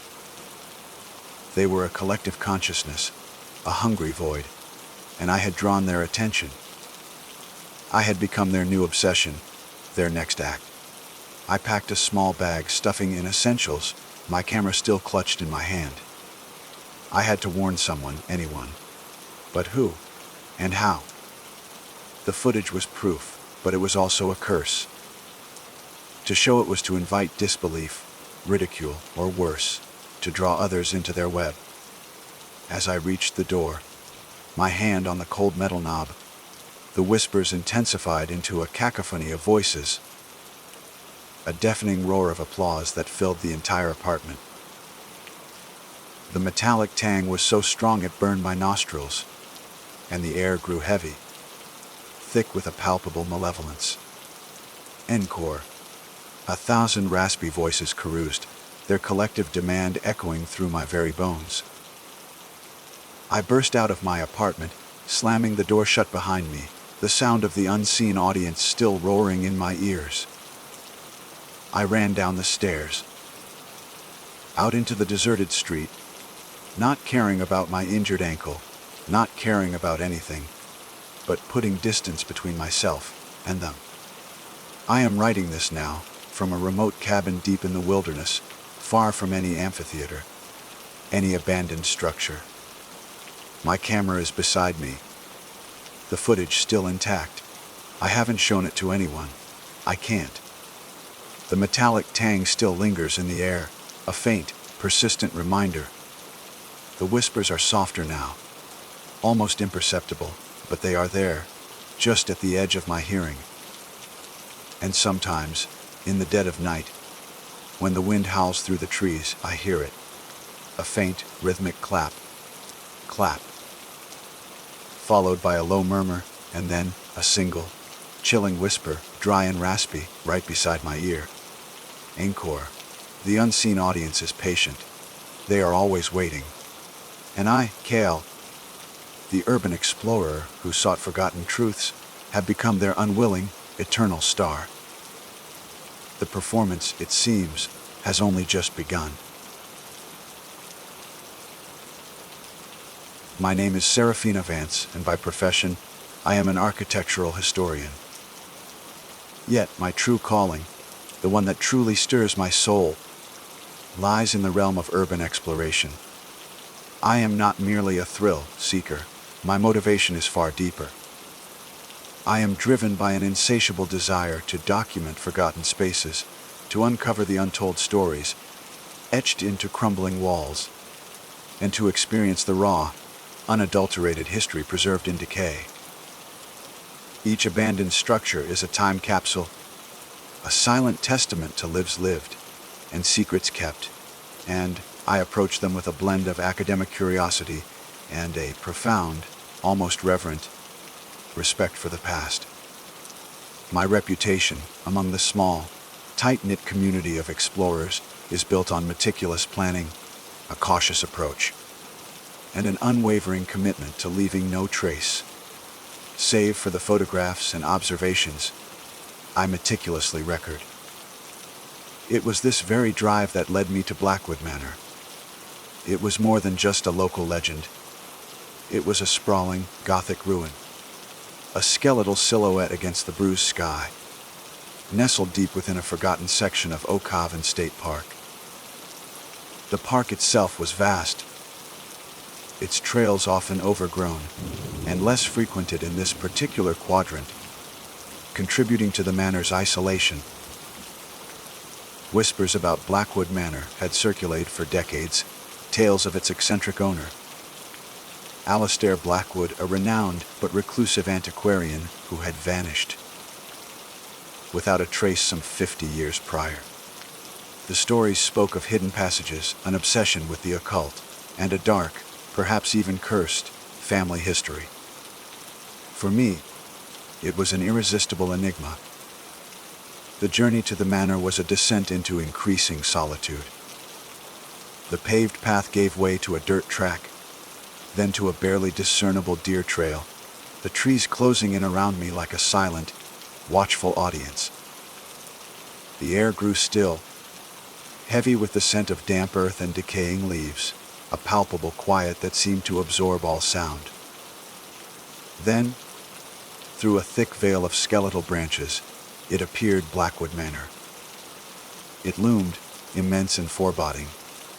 Its intricate Gothic architecture, now marred by the ravages of time and neglect. Broken windows, like vacant, sightless eyes, stared out from beneath heavy, crumbling eaves. A sense of profound melancholy hung about it, a silent lament for its lost grandeur. Gaining entry was a delicate dance between caution and determination. I circled the perimeter, my gaze sweeping over the weathered stone and splintered wood, until I found it. A partially collapsed section of the rear wall, almost swallowed by a cascade of thick, tenacious ivy. It was a tight squeeze, but I managed to slip through, my backpack snagging on a loose vine, before I was finally inside. The moment I crossed the threshold,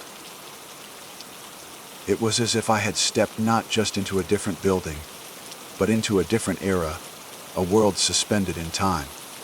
The air inside was a suffocating tapestry of scents. Thick, ancient dust, disturbed by my very presence, danced in the faint shafts of light that pierced the gloom. The dominant aroma was that of decaying velvet and damp, cold stone, but beneath it, a more unsettling fragrance lingered. It was a faint, cloying sweetness, like old, forgotten perfume, but with an unsettling metallic tang, reminiscent of rust, or perhaps something far more sinister, like old, dried blood. The silence was profound, broken only by the soft crunch of my boots on debris, and the creaks and groans of the old house, settling around me, each sound amplified in the oppressive quiet. I began my exploration in what must have once been the grand foyer. A massive, cobweb-draped chandelier hung precariously from the ceiling, its crystals dulled by decades of grime. The grand staircase, a masterpiece of carved oak, was partially collapsed, its banister splintered like broken bones. Portraits, their subjects' faces faded and cracked, hung askew on the walls, their painted eyes seeming to follow my every move, a silent, unsettling audience. I moved through the vast, empty ballroom, where decaying frescoes peel from the ceiling like diseased skin, and broken instruments lay scattered, echoing the ghosts of forgotten waltzes. The kitchen and servants' quarters, though more mundane in their decay, still held a pervasive sense of desolation. In the bedrooms upstairs, personal items, a child's porcelain doll, a half-finished book resting on a nightstand, had been left behind, suggesting an abrupt, almost violent, departure. As I navigated through the opulent, decaying rooms, a growing sense of unease settled over me. It wasn't just the typical decay of an abandoned building. There was a pervasive sense of wrongness about Blackwood Manor. The air felt heavy, as if it were holding its breath, waiting. The silence, once merely profound, now felt expectant, almost watchful. I began to notice subtle hints. A strange, intricate symbol, almost imperceptible, etched into a dusty window pane in a forgotten sitting room. A faint, almost imperceptible chill that seemed to emanate from certain spots, regardless of the ambient temperature, and the persistent, unsettling feeling of being watched. A prickle on the back of my neck that refused to dissipate. It was in what must have been the library that my heart truly began to pound, with a mixture of excitement and trepidation. The room was a testament to Blackwood's scholarly pursuits, its dark wood paneling warped by moisture. Thousands of books, once meticulously arranged, now fallen from their shelves, many disintegrated into dust. Behind a massive, overturned bookshelf, clearly not just fallen, but pushed with considerable force, I found it a hidden door. It was almost imperceptible, blending seamlessly with the ornate paneling, its intricate carvings mirroring those on the surrounding walls. My breath hitched. This was precisely the kind of discovery that fueled my passion. I managed to pry it open, the ancient wood groaning in protest as dust billowed from its hinges. It was a struggle, requiring all my strength, but finally, with a soft, resonant thud, it gave way, revealing a narrow, dark passage. The air that spilled from it was distinctly colder, heavier, and carried that faint, acrid smell I had noticed earlier, now far more pronounced, almost biting at the back of my throat. My flashlight beam cut through the absolute darkness, revealing walls lined with strange, faded symbols, unlike any I had ever seen. They seemed ancient, arcane, and utterly unsettling. My heart hammered against my ribs. This wasn't just a hidden room. It was something else entirely. The narrow, dark passage stretched before me, a gaping maw into the unknown. The air within it was not merely cold. It was a bone-chilling dampness that seemed to seep directly into my marrow, a stark contrast to the stagnant, musty air of the manor itself. Each breath I took felt heavy, laden with that acrid, metallic scent, now so potent it stung my nostrils and coated the back of my throat like bitter ash. My flashlight beam, a solitary beacon against the oppressive blackness, cut through the void, revealing the walls. They were not merely stone or plaster, but rough-hewn rock, ancient and unyielding, lined with strange, faded symbols. These weren't the elegant, artistic carvings I'd seen in the manor's main rooms. These were crude, almost primitive, yet intricately designed.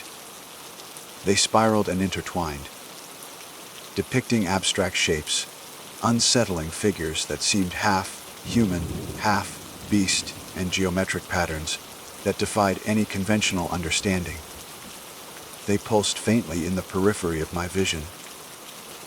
Or perhaps it was just my mind, playing tricks in the suffocating darkness. But they seemed to wreath, to whisper unspoken secrets. My heart hammered against my ribs, a frantic drumbeat in the profound silence. Every instinct screamed at me to turn back, to abandon this unsettling discovery, and retreat to the relative familiarity of the decaying mansion. But the urban explorer in me, the part driven by an insatiable curiosity and a hunger for the undiscovered, pushed me forward. This was it, the true secret, the hidden heart of Blackwood Manor that the legends hinted at. With each cautious step, the air grew heavier, the silence more profound, broken only by the scuff of my boots and the ragged sound of my own breathing. The passage seemed to stretch on endlessly, twisting and turning, disorienting me in the absolute dark. I kept my hand pressed against the rough, cold wall, a desperate anchor in the suffocating void, my flashlight beam dancing ahead, searching for an end. Finally, after what felt like an eternity, the passage opened into a small, circular room. The transition was abrupt, almost jarring. The air here was even colder, a frigid pocket that stole the warmth from my skin, and the acrid smell intensified. Now mingled with something else, a faint, earthy scent, like disturbed soil, and a cloying, sickly sweetness that made my stomach churn. My flashlight swept across the space, revealing a chamber unlike any I had ever encountered. It was clearly man-made, yet felt utterly primeval. The walls, like the passage, were rough stone, but here, the symbols were more vibrant, more numerous, covering every surface. They glowed with an unsettling, faint luminescence, casting long, dancing shadows that seemed to writhe and contort in the dim light. The ceiling was low, pressing down, making the small space feel claustrophobic, like a tomb. In the very center of this chilling chamber, a crude stone altar stood. It was not finely carved or ornate like the furniture in the mansion above. It was a rough, unpolished slab of dark, almost black stone, stained with what looked like ancient, dried residue.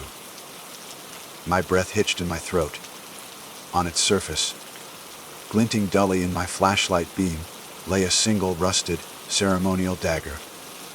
Its blade was broad and curved, the hilt wrapped in what appeared to be desiccated leather, and its entire surface was covered in a thick, reddish, brown patina of rust. So deep it seemed to have become part of the metal itself. It wasn't merely old, it felt ancient, imbued with a palpable sense of malevolence. My blood ran cold. This wasn't just a hidden room, a secret passage for clandestine meetings or forgotten treasures. This was a place of dark rituals, a sanctuary for something unspeakable. The air crackled with a sinister energy, a palpable weight that pressed down on me, making it difficult to breathe. My eyes were fixed on the dagger, a morbid fascination holding me captive despite the terror coiling in my gut. I felt a profound sense of violation, as if I had stumbled upon something truly forbidden, something that should have remained buried and forgotten. As I stared, transfixed by the rusted blade, a faint, rhythmic thump, thump, thump began. It was barely audible at first, a low, resonant vibration that seemed to emanate from beneath the altar itself, from deep within the earth. It was a dull, heavy sound, like something immense and powerful was stirring, trying to break free from a subterranean prison. My eyes darted to the floor around the altar, but there was no visible movement, no cracks in the stone. Yet the thumping intensified, growing steadily louder, more insistent, vibrating through the very soles of my boots, up my legs and into my chest. The entire room seemed to hum with the low, guttural rhythm. Then, a new sound began, a low, guttural chanting.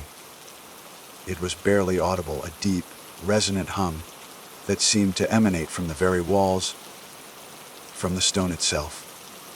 It wasn't in any language I recognized.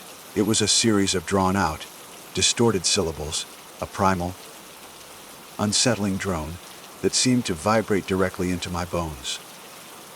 The chanting grew, rising and falling in an ancient, horrifying cadence, filling the small chamber with a sound that was both mesmerizing and utterly terrifying. It felt like a chorus of unseen voices, ancient and malevolent, whispering from beyond the veil.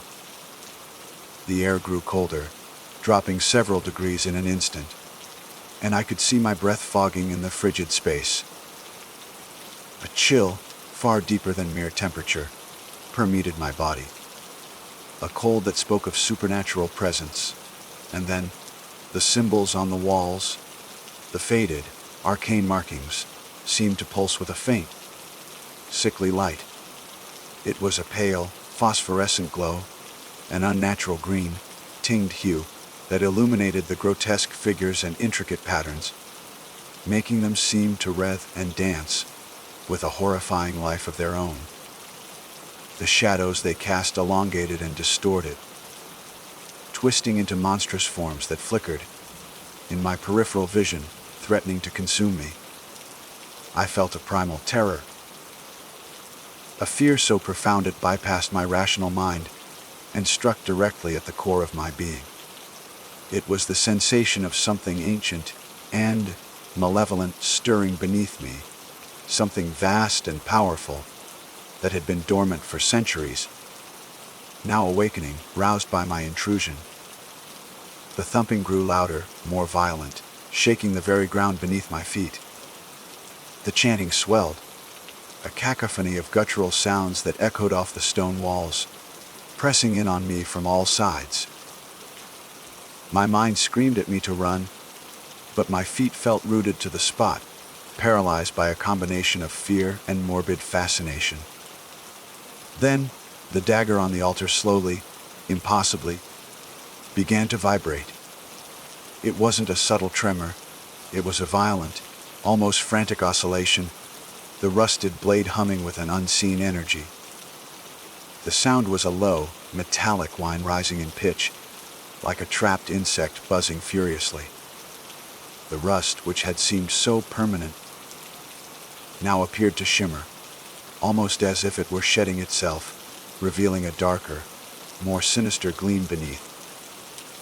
The hilt rattled against the stone altar, the vibrations growing so intense that the dagger seemed to blur before my eyes. It was no longer just an inert object. It was alive, pulsating with a dark, malevolent force. That was the breaking point.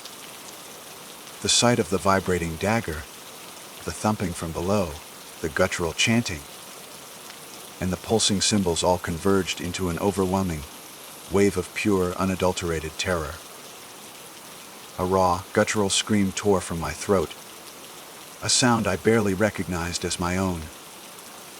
I stumbled backward, my legs suddenly finding their strength, scrambling away from the altar, away from the horrifying spectacle.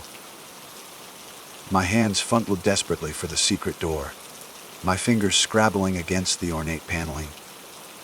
I found the hidden latch, yanked it open with a desperate surge of adrenaline, and threw myself through the narrow opening, not daring to look back. With a final, desperate shove, I slammed the secret door shut behind me, the resounding thud echoing through the quiet library, sealing away the horror within. The hidden room's secret was far darker than I could have imagined, and whatever was stirring beneath the altar was not meant to be disturbed.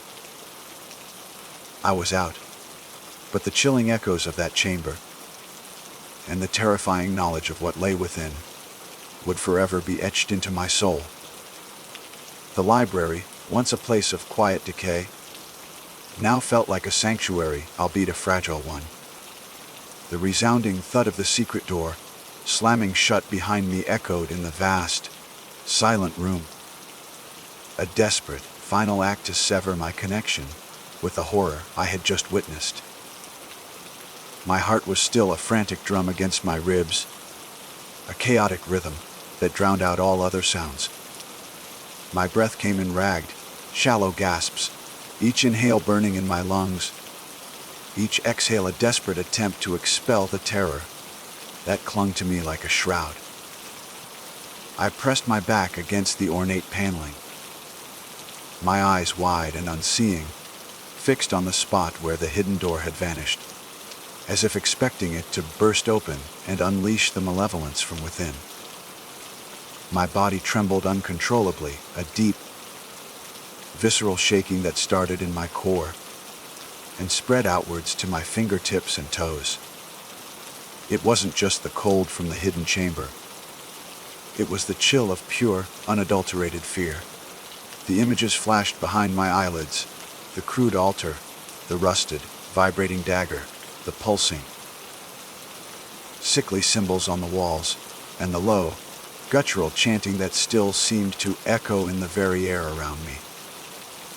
Most terrifying of all was the rhythmic thump, thump, thump from beneath the altar, the sound of something immense and ancient stirring, trying to break free.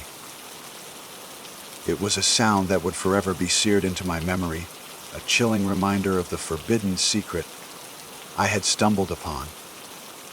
Slowly, agonizingly, I forced myself to move.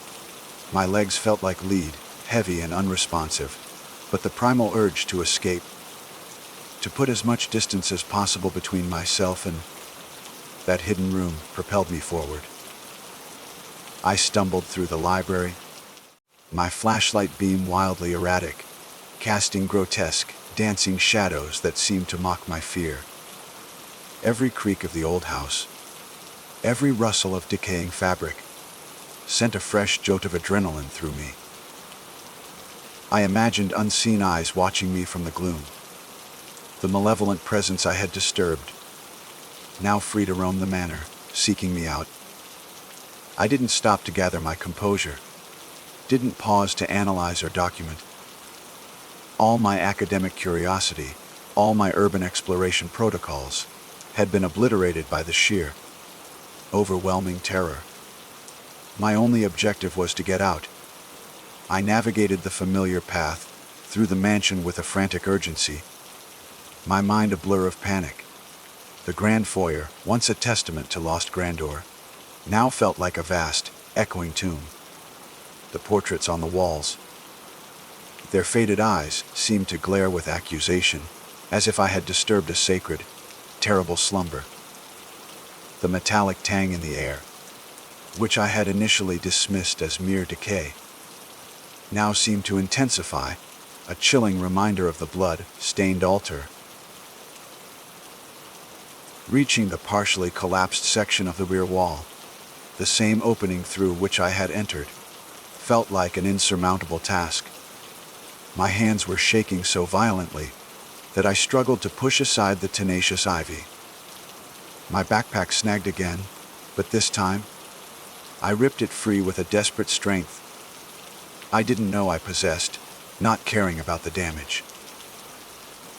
I squeezed through the narrow gap, scraping my skin on the rough stone, but felt no pain, only the desperate need to be free. The moment I was outside, the cool night air hit me, a stark contrast to the suffocating atmosphere within the manor. I gulped it down, deep, shuddering breaths that did little to calm my racing heart. I didn't look back at Blackwood Manor. I couldn't. Its silhouette against the moonlit sky now seemed less like a forgotten ruin and more like a monstrous entity, its gaping windows like hungry eyes, its crumbling walls holding an unspeakable evil. I ran. I ran blindly, stumbling through the overgrown trails, ignoring the scratches from branches and the uneven ground.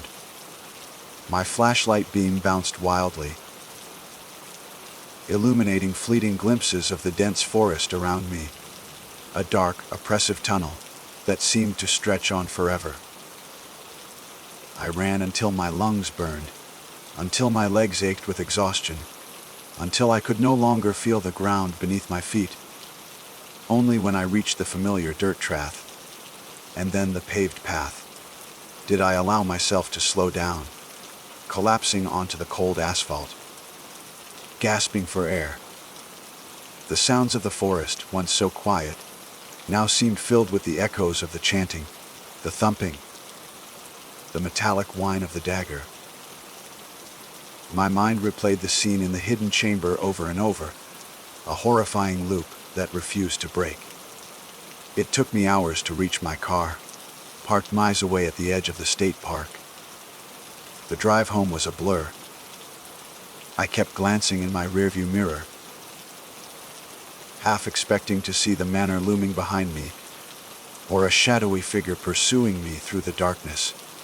The silence in my car was almost as terrifying as the sounds in the manor, for in it, my own thoughts, my own fears, echoed relentlessly. Back in the safety of my apartment, the terror didn't dissipate. It clung to me, a cold, pervasive dread that seeped into every corner of my being. I tried to rationalize it, to dismiss it as an overactive imagination fueled by the eerie atmosphere of an abandoned house. I told myself the thumping was just the house settling, the chanting the wind, the pulsing cymbals a trick of the light. But deep down, I knew. I knew what I had seen, what I had felt. It was real. The malevolence was palpable, ancient, and utterly terrifying. I spent the next few days in a state of heightened anxiety. Sleep was impossible, haunted by nightmares of the vibrating dagger and the guttural chanting. Every shadow seemed to hold a lurking threat. Every creak of my apartment building sounded like the manor's groans. The acrid, metallic smell seemed to linger in my nostrils, a phantom scent that brought back the sickening reality of that hidden room. I found myself obsessively researching Alistair Blackwood, delving deeper into the obscure legends surrounding him. The story spoke of his fascination with ancient rites, forgotten deities, and a desperate quest for forbidden knowledge. It all made a horrifying kind of sense now. The altar, the dagger, the symbols, they were all pieces of a much larger, darker puzzle. I knew with a chilling certainty that I could never return to Blackwood Manor. The allure of urban exploration, once an irresistible pull, had been tainted by something far more sinister. The thrill of discovery had been replaced by a profound, soul-deep terror. The hidden room's secret was far darker than I could have ever imagined. A truth that transcended mere urban legend and delved into the realm of the truly supernatural. Whatever was stirring beneath that altar was not meant to be disturbed, and I, Seraphina Vance, had disturbed it. The knowledge of its existence, the chilling echo of its awakening, would forever be etched into my soul, a permanent shadow cast over my life.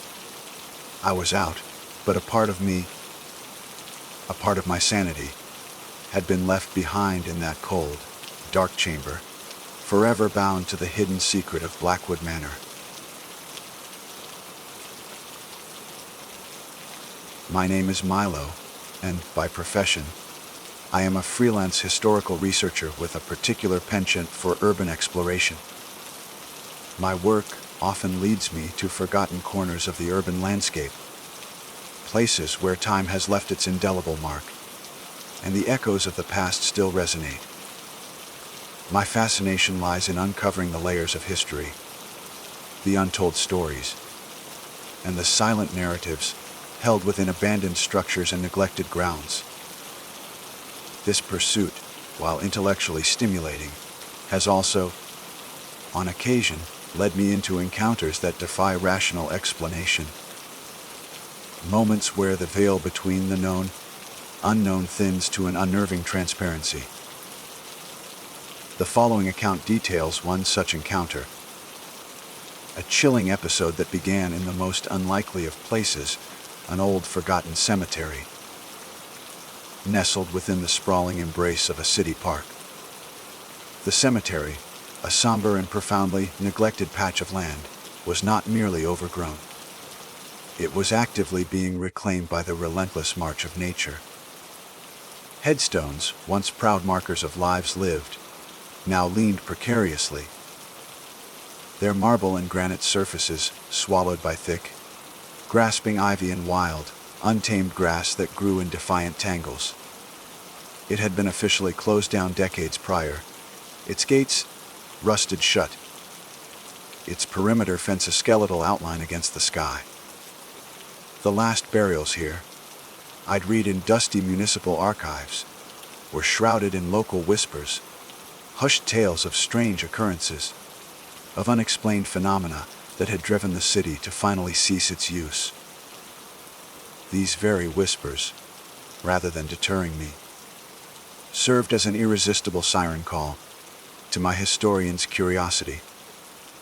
I was drawn by the melancholic beauty of the place, the quiet dignity of decay, and the myriad stories, both recorded and apocryphal, etched into the crumbling stone.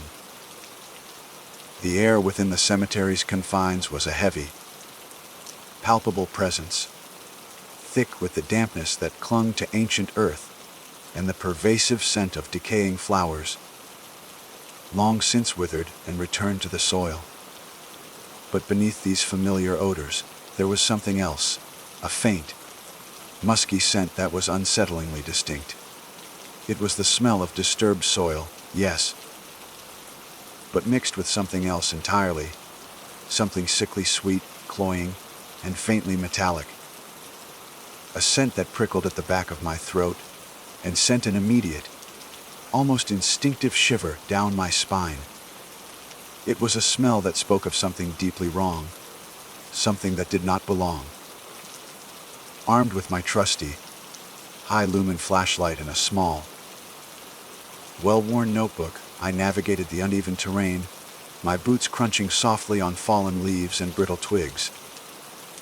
Each step was deliberate, respectful as I moved among the crumbling headstones, my gaze sweeping across their weathered faces. I deciphered faded names, dates of birth and death, and often brief, poignant epitaphs that offered fleeting glimpses into lives long past. The silence here was profound, broken only by the distant, muffled hum of city life beyond the cemetery walls, a sound that only served to amplify the oppressive stillness within. I delved deeper into the oldest section, a part of the cemetery where the headstones were more akin to ancient, moss-covered teeth, barely protruding from the earth. Here, the inscriptions were almost entirely illegible, worn smooth by centuries of wind and rain, their stories lost to time. It was in this ancient, forgotten corner that I found a cluster of graves, their stones particularly weathered, almost swallowed whole by the encroaching earth. They stood as silent sentinels, their secrets buried deep. As I stood before one of these particularly ancient graves, a strange sensation began to creep over me. It wasn't merely the chill of the damp air, or the inherent somberness of the place. It was a subtle, almost imperceptible vibration beneath my feet, a faint tremor that seemed to emanate from the very ground itself. I dismissed it at first, attributing it to the distant city traffic or perhaps my own overactive imagination. But then it began a faint, rhythmic sound, a soft, insistent scrape, scrape, scrape. My breath hitched in my throat, a cold knot forming in my stomach. The sound was unmistakably coming from beneath the ground, directly beneath the oldest grave in the cluster. It was a sound that defied logic, a sound that should not be. It was too deliberate, too rhythmic to be a natural settling of earth or the rustling of roots. It sounded, to my horror, struck mind, like something were trying to dig its way out. My heart, usually a steady drumbeat of curiosity, began to hammer against my ribs, a frantic, irregular rhythm. I swept my flashlight beam across the ground, its powerful light cutting through the gloom, but saw nothing but the tangled, overgrown grass, undisturbed save for the subtle vibrations I now distinctly felt. The scraping grew louder, closer, more insistent, accompanied now by a low, guttural groan, a sound that was less human and more akin to something immense and ancient struggling against an unseen bind. It was a sound of immense effort, of raw, primal exertion. A prickle of dread, cold and sharp, crawled up my spine, spreading like ice through my veins. Every instinct screamed at me to run, to flee this place that was so clearly violating the natural order. But my feet, rooted to the spot by a horrifying fascination, refused to obey. I watched, transfixed, as the earth on top of the grave began to shift. It was slow at first, almost imperceptible, a gentle undulation of the soil. Then, with an agonizingly deliberate pace, it began to move more rapidly, as if something of immense power was pushing up from below, straining against the weight of centuries of earth. A thin, jagged crack appeared in the soil, a dark line against the damp earth. As I stared, mesmerized and terrified, the crack widened, expanding with an audible, sickening tearing sound, like old fabric ripping. And then, from within the deepening fissure, a faint, sickly green light began to pulse. It was not a natural light, not the glow of bioluminescence or the reflection of my flashlight. It was an internal luminescence, an unnatural, phosphorescent glow that seemed to emanate from the very depths of the disturbed earth. The air grew colder, heavy with that cloying, sweet, metallic odor, now intensified to an unbearable degree. My mind reeled, struggling to process the impossible. Ghosts. I could perhaps rationalize as residual energy or psychological phenomena. But this was physical. This was the earth itself rebelling. And then it happened. Slowly, agonizingly, a single gnarled hand, impossibly pale and skeletal, began to break through the widening crack. It was not a hand that had merely decayed. It was a hand that seemed to have been preserved in a state of grotesque animation, its bones starkly visible beneath taut, translucent skin. Its fingers, long and spindly, twitched with an unnerving, deliberate motion, reaching, grasping, yearning for the surface. A raw, primal scream tore from my throat, a sound I barely recognized as my own. I stumbled backward, tripping over an unseen root, my heart hammering, like a trapped bird against the cage of my ribs. The disturbed earth, the very ground beneath my feet, was giving up its dead, and they were not content to rest. They were reaching, they were struggling, and they were coming for me. Terror, pure and unadulterated, finally broke the spell of my morbid fascination. I scrambled to my feet, my legs burning with an adrenaline-fueled urgency. Without a second thought, I turned and ran, bursting out of the cemetery, not daring to look back. The phantom scraping and guttural groaning, now impossibly loud in my mind, echoed behind me. A chilling symphony of the grave, a promise of what lingered beneath the surface, waiting. I ran until my lungs burned, until the distant city lights replaced the oppressive darkness, until the sounds of life drowned out the echoes of death.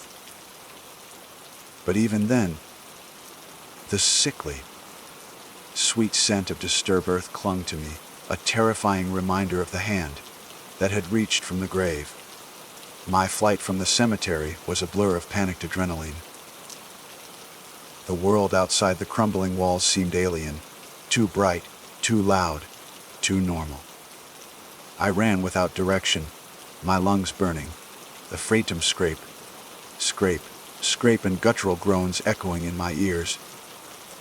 A terrifying soundtrack to my escape, I didn't stop until the distant city lights replaced the oppressive darkness of the graveyard, until the sounds of life, car horns, distant sirens, the murmur of late night conversations finally began to drown out the echoes of death that still reverberated in my mind.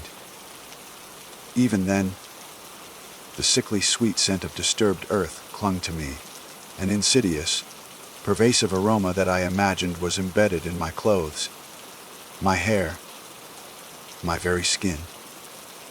It was a terrifying reminder of the gnarled hand that had reached from the grave, a tangible link to the impossible horror I had witnessed. I found myself, eventually, on a well-lit street, the harsh glow of a street lamp illuminating my disheveled appearance. My clothes were smeared with mud, my hands trembling uncontrollably, and my breath still came in ragged gasps. The logical part of my brain, the part that dealt with historical facts and verifiable evidence, struggled desperately to reconcile what I had seen with what I knew to be true. It was impossible. A hand breaking through the earth, pulsating with sickly green light. It was the stuff of nightmares, of cheap horror films, not the reality of a meticulous historical researcher. Yet, the vividness of the memory, the visceral terror that still gripped me, screamed otherwise. My mind, usually so adept at categorization and analysis, was in disarray, cycling through denial, terror, and a horrifying, burgeoning acceptance. I made my way home on autopilot, the familiar route feeling foreign and surreal. The apartment, usually a sanctuary of books and research materials, felt cold and unwelcoming. I stripped off my mud-stained clothes, the scent of the cemetery still clinging to them, and threw them into a corner as if they were contaminated. A long, scalding shower did little to wash away the lingering sensation of dread or the phantom smell. Every shadow seemed to rev. Every creak of the old building sounded like a dragging footstep, every distant siren like a mournful wail. Sleep was an impossibility. I spent the rest of the night pacing, replaying the scene in my mind, searching for a rational explanation, a trick of the light, a hallucination brought on by exhaustion or fear. But each time, the image of that skeletal hand, twitching, reaching, remained stubbornly clear. The next few days were a blur of restless anxiety. I tried to immerse myself in my work, to lose myself in the comforting objectivity of historical texts, but the image of the cemetery, the feeling of the earth shifting, the sound of the scraping pervaded my thoughts. I found myself compulsively checking news reports, local forums, anything that might hint at an unusual disturbance in the city park. There was nothing. No reports of strange lights, no accounts of disturbed graves, no whispers of anything out of the ordinary. It was as if the event had been a private nightmare, confined solely to my experience. This lack of external validation only deepened my unease. Was I losing my mind? Had the pressure of my solitary research finally pushed me over the edge? Despite my terror, a perverse, almost academic curiosity began to gnaw at me. My training as a researcher demanded answers, demanded investigation. The rational part of my brain, though battered, began to reassert itself, albeit with a horrifying new objective. If what I had seen was real, then it was a phenomenon unlike anything documented. And if it wasn't real, then I needed to understand the mechanics of my own delusion. Either way, I had to go back. The thought sent a fresh wave of nausea through me, but the compulsion was stronger than the fear. I spent hours poring over old city maps, historical records, and geological surveys of the park area. The cemetery, I discovered, was indeed ancient, predating much of the city's modern infrastructure.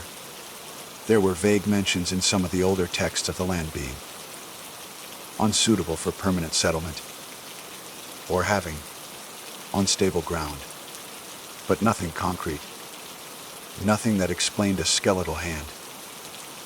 I also found references to a forgotten, pre-colonial settlement in the general vicinity, a community that had mysteriously vanished centuries ago. Local folklore, often dismissed as superstition, spoke of hungry earth and spirits that could not rest in that specific area. I dismissed them, of course, until now. My return to the cemetery was planned with meticulous, almost obsessive detail. I waited for the pre-dawn hours when the city was still asleep, shrouded in a thin, ethereal mist. I armed myself with more than just a flashlight this time.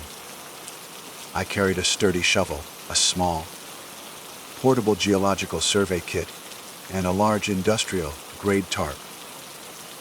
My intention was not to confront whatever lay beneath, but to observe, to collect evidence, to prove to myself that I wasn't insane. Or, perhaps, to prove that I was. The air was colder this time, the dampness more penetrating. The scent of disturbed earth was still there, a faint, sickly sweet whisper on the wind, but it wasn't as overwhelming as before. The cemetery itself seemed to hold its breath, a silent, watchful presence. I moved with a new kind of caution, my senses heightened, every shadow a potential threat, every rustle of leaves a harbinger of the unspeakable. I approached the cluster of ancient graves, my heart pounding a frantic rhythm against my ribs. The grave from which the hand had emerged looked, to my initial relief, undisturbed. The earth was settled, the grass overgrown, no visible cracks or signs of recent upheaval. Had it all been a dream? A figment of my terrified imagination? A wave of dizzying relief washed over me, quickly followed by a crushing disappointment. If it wasn't real, then what was wrong with me? But as I drew closer, my flashlight beam cutting through the gloom, I noticed something subtle. Something that the previous night's panic had prevented me from observing. The earth directly above the grave was indeed settled, but it was too settled. The grass, though overgrown, seemed to have been recently pressed down, as if something heavy had been resting on it before being carefully removed. And then I saw it. A faint, almost imperceptible discoloration in the soil, a subtle greenish tinge that was not natural, a faint residue of that phosphorescent glow I had witnessed.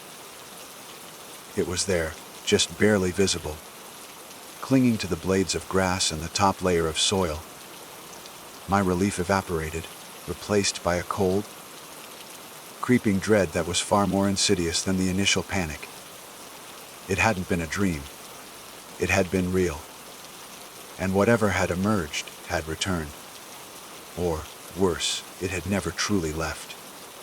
I knelt beside the grave, my hands trembling as I began to carefully clear away the overgrown grass. The faint green residue became more apparent, almost luminous in the dim light. I pulled out my geological survey kit, taking soil samples, carefully bagging them, my mind racing. What kind of material would leave such a trace? What kind of energy would produce that sickly green light? As I worked, the silence of the cemetery began to press in on me again. It was a different kind of silence this time, not merely the absence of sound, but a heavy, expectant stillness, as if the very air was holding its breath. And then I felt it again. The subtle vibration beneath my feet. It was fainter than before, almost imperceptible, but it was there, a deep, resonant hum that seemed to vibrate through the very bedrock. My blood ran cold. The scraping, the groaning, the shifting earth. It wasn't just coming from one grave. It was coming from beneath the entire cluster. The realization hit me with the force of a physical blow. This wasn't an isolated incident, a single restless spirit. This was something far larger, far more ancient, and infinitely more terrifying. I stood up slowly, my gaze sweeping across the other graves in the cluster. They too, now that I looked closely, seemed to bear subtle signs of disturbance, a slight unevenness in the soil, a barely perceptible shift in the angle of a headstone. The faint, sickly sweet scent intensified, now accompanied by a new, horrifying aroma, the smell of stale, stagnant water, of decay, and something else, something undeniably organic and putrid. The rhythmic thump, thump, thump began, not a scrape this time, but a heavy, dull impact, as if something massive was striking against the earth from below. It was slower, more deliberate, and infinitely more powerful. The ground beneath my feet began to tremble more noticeably, a low, resonant tremor that made the ancient headstones around me rattle faintly. The sickly green light, which had been a faint residue, now began to pulse from multiple points. Within the cluster of graves, a network of unholy luminescence beneath the earth. I backed away slowly, my heart a frantic drum against my ribs. My research, my scientific curiosity, had led me to the edge of an abyss. This wasn't just a disturbed grave. This was the disturbed earth itself.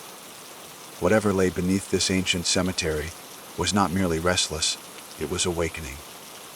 And it was not alone. The ground continued to heave, the thump, thump, thump growing louder, more insistent, accompanied by a chorus of low, guttural groans that seemed to rise from the very depths of the earth, a sound of ancient, collective suffering and immense, burgeoning power. I had come seeking answers, and the earth was beginning to provide them, but at a cost I was not prepared to pay. The hand I had seen was not an anomaly. It was merely the first tendril of something vast and unspeakable, stirring beneath the surface, finally breaking free. The rhythmic thump, thump, thump grew louder, each impact a visceral blow that resonated through the very soles of my boots. It was no longer a subtle tremor. The ground was actively heaving, undulating in slow, deliberate waves that made me stumble backward, my balance compromised by the sheer unreality of it all.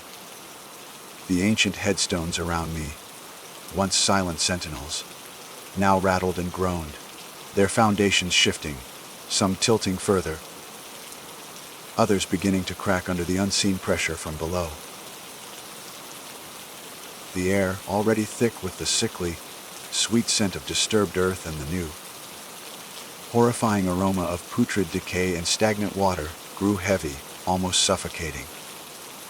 It was as if the very atmosphere of the cemetery was being corrupted, transformed into something alien and hostile. The network of unholy luminescence beneath the earth intensified, the sickly green light pulsing with an unnerving rhythm, illuminating the undersides of the heaving soil. It was no longer just a residue. It was a vibrant, malevolent glow, a beacon of something ancient and terrible awakening. My mind, usually so disciplined and analytical, was in a state of frantic disarray. My scientific curiosity, once a shield against the unknown, was now a terrifying vulnerability, having led me directly into the maw of the impossible. This wasn't a historical anomaly. It was a living, breathing horror, a geological nightmare come to life. I continued to back away, my eyes wide with a terror that transcended anything I had ever known. My heart was a frantic drum against my ribs, each beat a painful reminder of my own fragile mortality. The chorus of low, guttural groans, which had begun as a distant murmur, now swelled into a cacophony of ancient, collective suffering and immense, burgeoning power. It was a sound that seemed to emanate from countless throats, a symphony of agony and rage, rising from the very depths of the earth. It was the sound of something vast, something unspeakable, finally breaking free. Then, the ground directly in front of me, a patch of earth where no headstone stood, began to bulge upwards with terrifying speed. The soil cracked, not in a single fissure, but in a spiderweb of ruptures, revealing the pulsating green light beneath. And then, with a sickening squelch and a rush of fated air, a massive, gnarled root, like appendage, thick as a man's torso and covered in what looked like hardened, petrified bark, burst through the surface.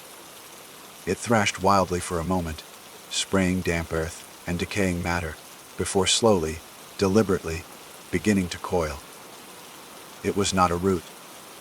I realized with a fresh wave of nausea, it was a limb, a tentacle, something organic and horrifyingly alive, pulling itself from the grave.